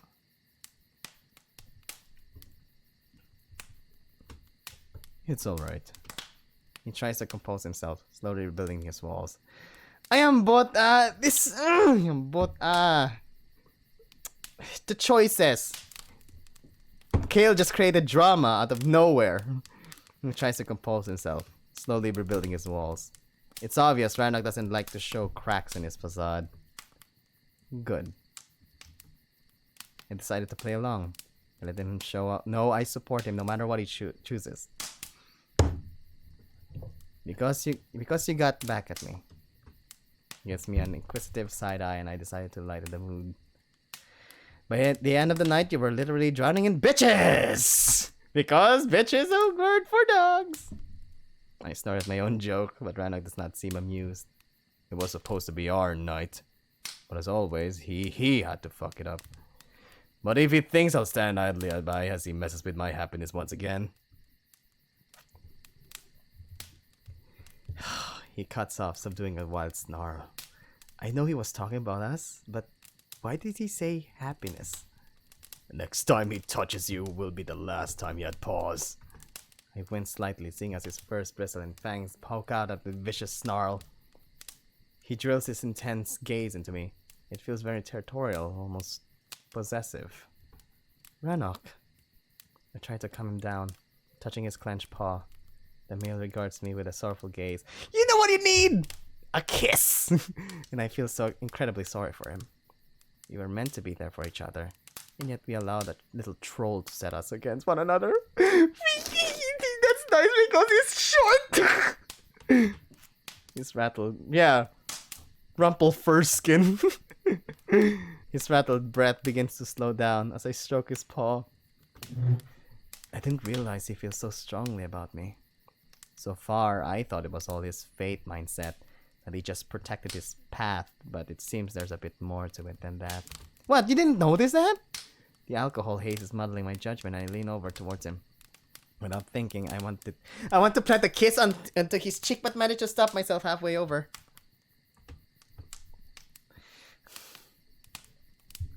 He notices that, and blinks, turning towards me with a shocked expression. I'm sorry. I didn't mean to. I swallow heavily and pull away, seeing his wild stare drilling into me. Fuck. I'm drunk! What the hell am I thinking? I scoot further away towards the headboard, afraid of his reaction. He said he's not gay, and I've seen plenty of evidence at the feast. Dude! I've crossed the line. Before I realize it, he rushes me, slamming us hard against the board in a tight embrace. A gasp escapes my lips as he dives in for a kiss. What? It's deep and passionate. I keep staring into his closed eyes. I must be drunk! Not sure what's actually happening. His paws venture freely across my body as he plants us over onto the bedding, not breaking the seal on our lips. I'm practically enveloped by his massive form, his soft fur brushing against my naked skin as we sink into the mattress. Snug in such an embrace, I surrender myself completely, realizing how much I wanted this. One paw cups my head, while the other caresses my side, sending shivers across my entire body. Despite my complete surrender, he's not being forceful, reacting to my every twitch with his tongue. Finally, a kiss! Time slows down and I simply let go of any inhibitions, relaxing my muscles and my lips, allowing him full reign over me. But eventually, our lips part and I look at him star-eyed as he breathes heavily, brushing my hair with each labored huff. What the fuck just happened? I'm drunk. I mean, Robin is drunk, sorry. I can feel his chest press against mine, and again I feel that familiar poking towards my groin. Oh, okay, my god, there we go. Ranok? I mutter to a blush, causing the male to snap out of his stupor. He pulls away almost in panic, clearing his throat. Oh, sorry, I had too much to drink. Yeah, I had too much to drink too. Good night. And so did I. I want to reach out to him, but he simply grabs a few blankets from the bed and heads towards the doors. I think it's best if we return to our prior sleep arrangements. No! Sleep with him! I mean, no, not sleep with him. I mean, sleep with him like sleep there on the bed with him. Damn it, why does this sound so wrong? What? But... Without a word, he simply rushes to the doors and leaves, shutting them behind him. No! Cry about it! I'm left there, completely confused. And I somehow make a mistake? For a moment, I consider going after him, but my head still spins with the haze of the wine fed to me by Tano and the moonshine. Motherfucker messes with me even when he's not around. That white piece of shit is dangerous. Rumple fur skin. I slam my face against the bedding, realizing this was the worst possible time for us to unload this shit show. He said he's not like me. And yet the kiss felt completely genuine. Fuck! I just slumped into the... Something happened outside when Romi's Kwan flumped to the bed. I just slumped into the bed, screaming slightly into the bed like... I'm so helplessly confused! This is a never-ending nightmare.